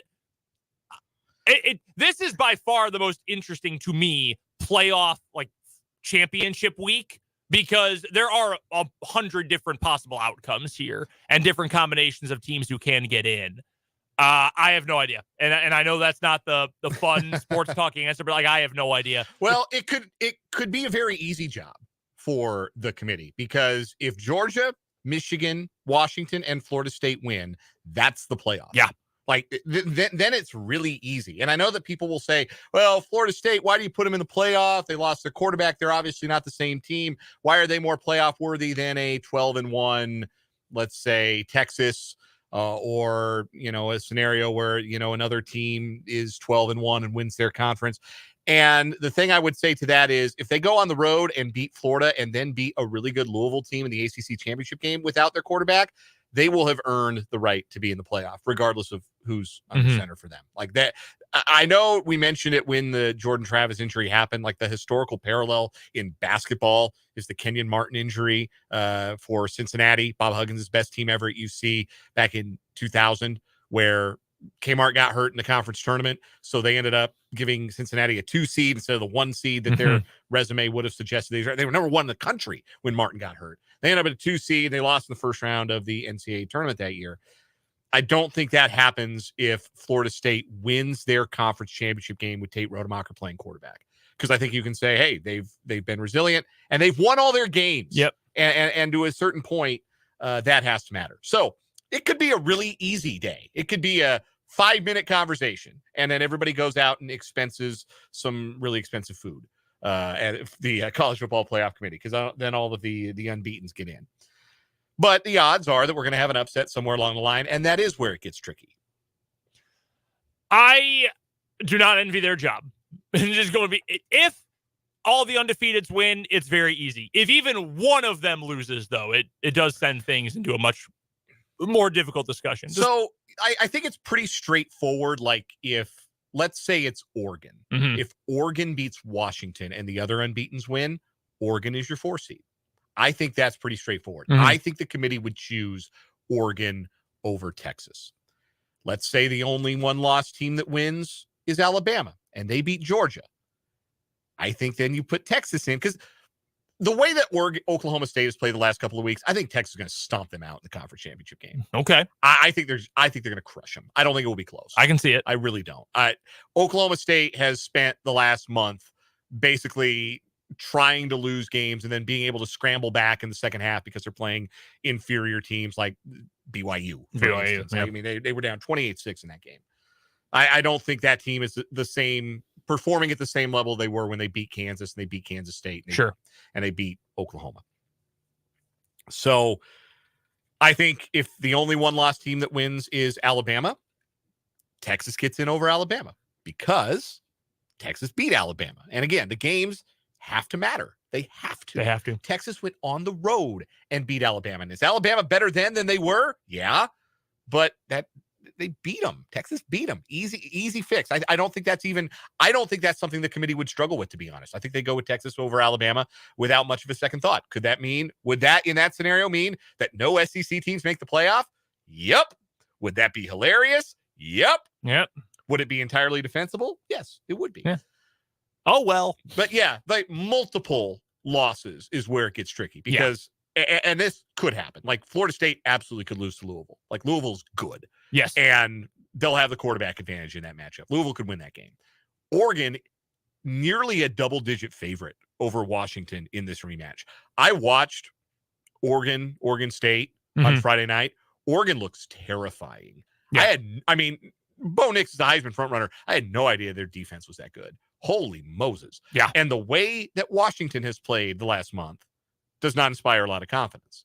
So Oregon is a big favorite, and I think they're going to win that game. Alabama could absolutely beat Georgia. I don't think that one will happen, but Alabama could absolutely win that game. Iowa could. Nah, I'm playing with you. Iowa's not beating Michigan. I'm playing with you. That's not happening in any this or any other universe. But yeah, the other 3 unbeatens could lose. And then what do you do with that log jam of one-loss teams? You have to follow the results of the conference championship games. So that could mean that Georgia gets boxed out, which is wild because they really might be the best team in the country. But if they trip up at the last hurdle, they could miss this thing. Heck of a weekend for games overall, though. Michigan, Ohio State was a fantastic game. We've obviously talked about both KU and K-State from this weekend. I mean, there are bangers all weekend. Iron Bowl. Iron Bowl. Talk about the Iron Bowl. Yeah. Unbelievable game. How do you allow 4th and 31? Because single coverage in the back corner of the end zone. Jalen Milroe could have gotten his degree just during that rep. Why do you run a QB spy when the other team is 31 yards away from where they need to go? Just rush the quarterback. They took a defensive player out of the play by asking him to just kind of loiter and watch Jalen Milroe like solve quantum physics and then put it up there for one of the mutant wide receivers that Alabama always has. I missed the kick 6. I didn't get to watch that live. Yeah. I now feel like the universe has rewarded me karmically by allowing me to have watched live 4th and a Milroe, as it is being known in certain circles. 4th and a Milroe. Just a bonkers way to end the game. And it feels like stuff like that, like only the Iron Bowl. Yeah. Only the Iron Bowl is giving you that kind of silliness. So obviously Alabama survived that. That was a great game. Final Pac-12 edition of the Apple Cup came down to the wire. I was listening to that game for a little bit on the drive home from state, and because took me a while to get home. Yeah. And when it was 14-14, I had the home broadcast on because the varsity app from Learfield, they often have the home broadcast you can listen to if both schools are Learfield, they'll give you the home broadcast. And boy, was their play-by-play team going through it. It was the first half and they were full nihilist mode. Like, oh my God, I can't believe this is happening. I can't believe of all times we might lose this game, it's going to be this time. They ended up winning, but yeah, that was a great game. It was a thrilling weekend. I mean, it was everything you could have hoped for the last week of the regular season. We didn't even mention Kentucky, Louisville. Yep. Well, I guess we kind of mentioned it earlier, but yeah, Kentucky beating a top 10 Louisville team. Ray Davis, who today declared for the NFL draft, had the game-winning touchdown run for Kentucky. One of their players gave the L's down right in Jack Harlow's face. Tough week for Jack Harlow. Oh, man, so sad. Yeah, devastated. At first, his Thanksgiving performance did not go great at the Lions-Packers game. It was widely panned. I just don't know how he's so popular, man. He got negative charisma. Yeah, I don't get it. I don't know. Anyway, there are probably some sociological theories that we don't have time to get into today. Rough weekend for Jack Harlow. Yeah. Let me ask you this question. Was this the last great college football weekend?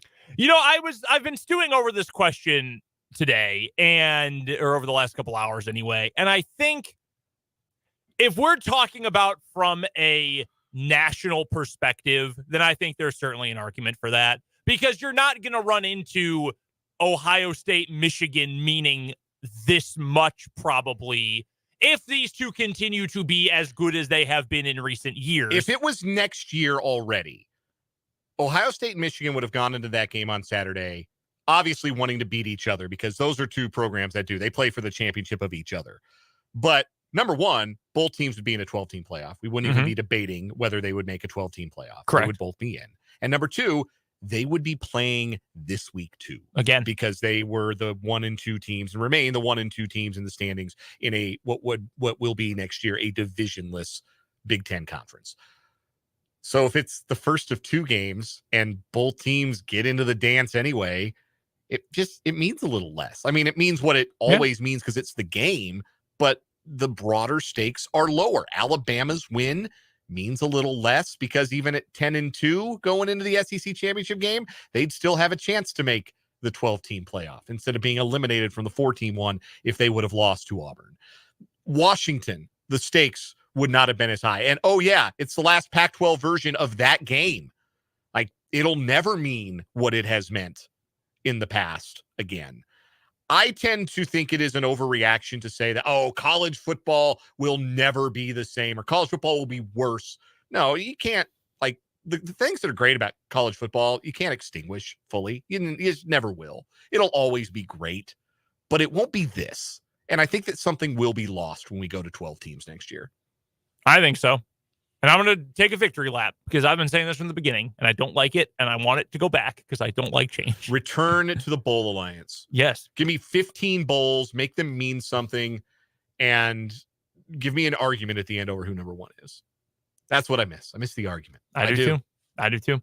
We've got to get to another break. When we come back, some final thoughts on a busy NFL weekend. That's coming up here on 580 Sports Talk.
Last couple of minutes on 580 Sports Talk. Brendan and Dan here with you on this Monday afternoon. All right, one big takeaway from the NFL weekend.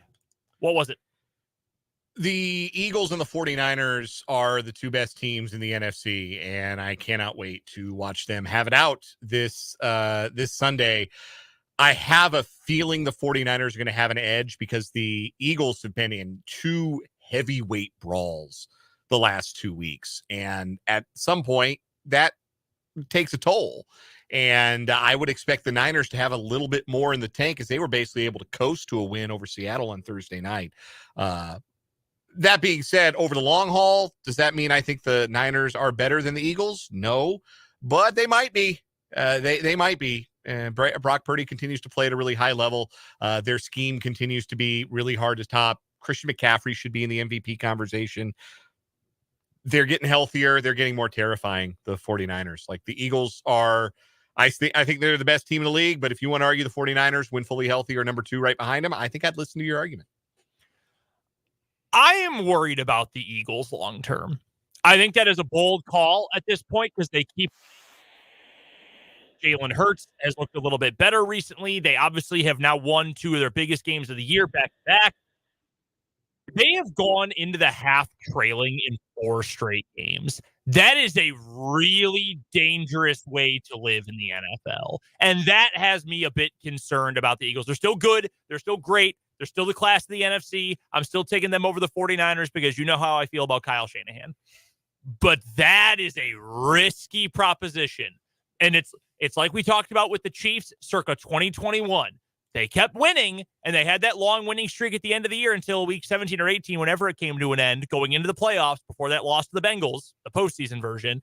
And a lot of the problems that had popped up all year long that the Chiefs were winning in spite of, kept thinking, hope these don't come back to bite them. And then it did in the AFC Championship game against Cincinnati. The Eagles last year, the way they found success was they just pounded you into dust for the first 30 minutes of the game and then essentially burned the entire second half clock off. And that's what the 49ers do right now. Right, exactly.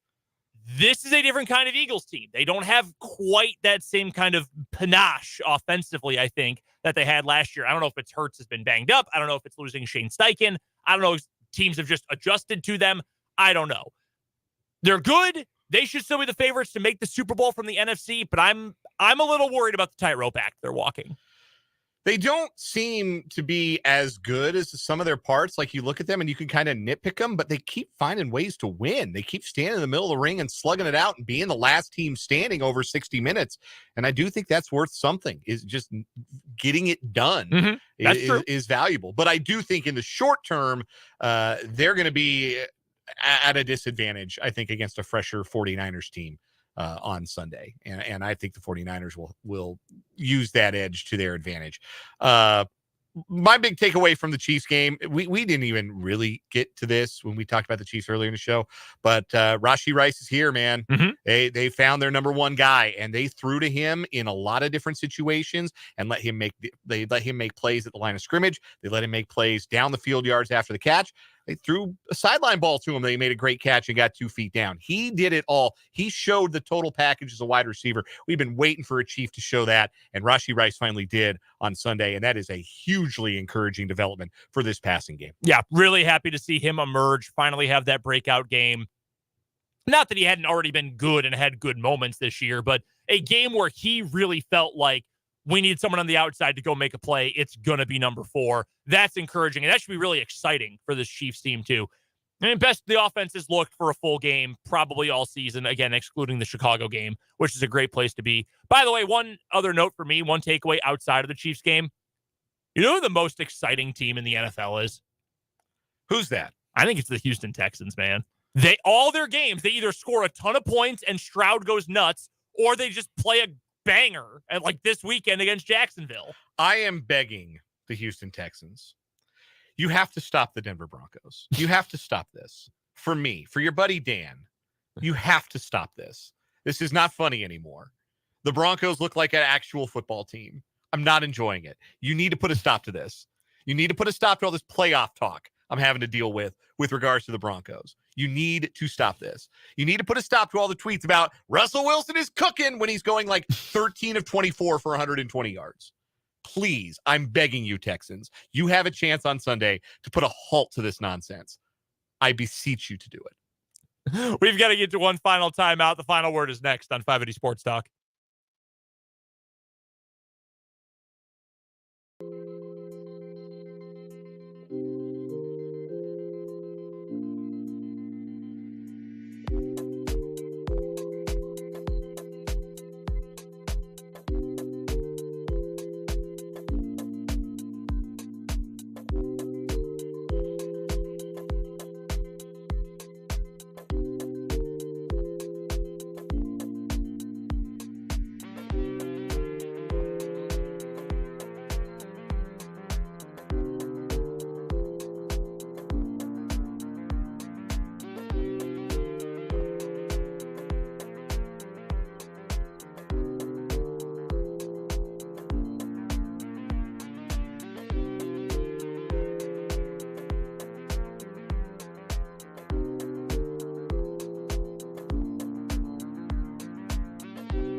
Time to wrap up 580 Sports Talk, Dan. Let's get to a final word. One clap for Will Howard.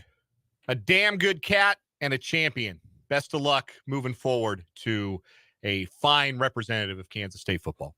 Final word for me. I'm going to go to the other game from this weekend involving a Sunflower State team. The Kansas Jayhawks just mollywopped Cincinnati. One, the Bearcats are just god-awful. And secondly, Devin Neal's a stud.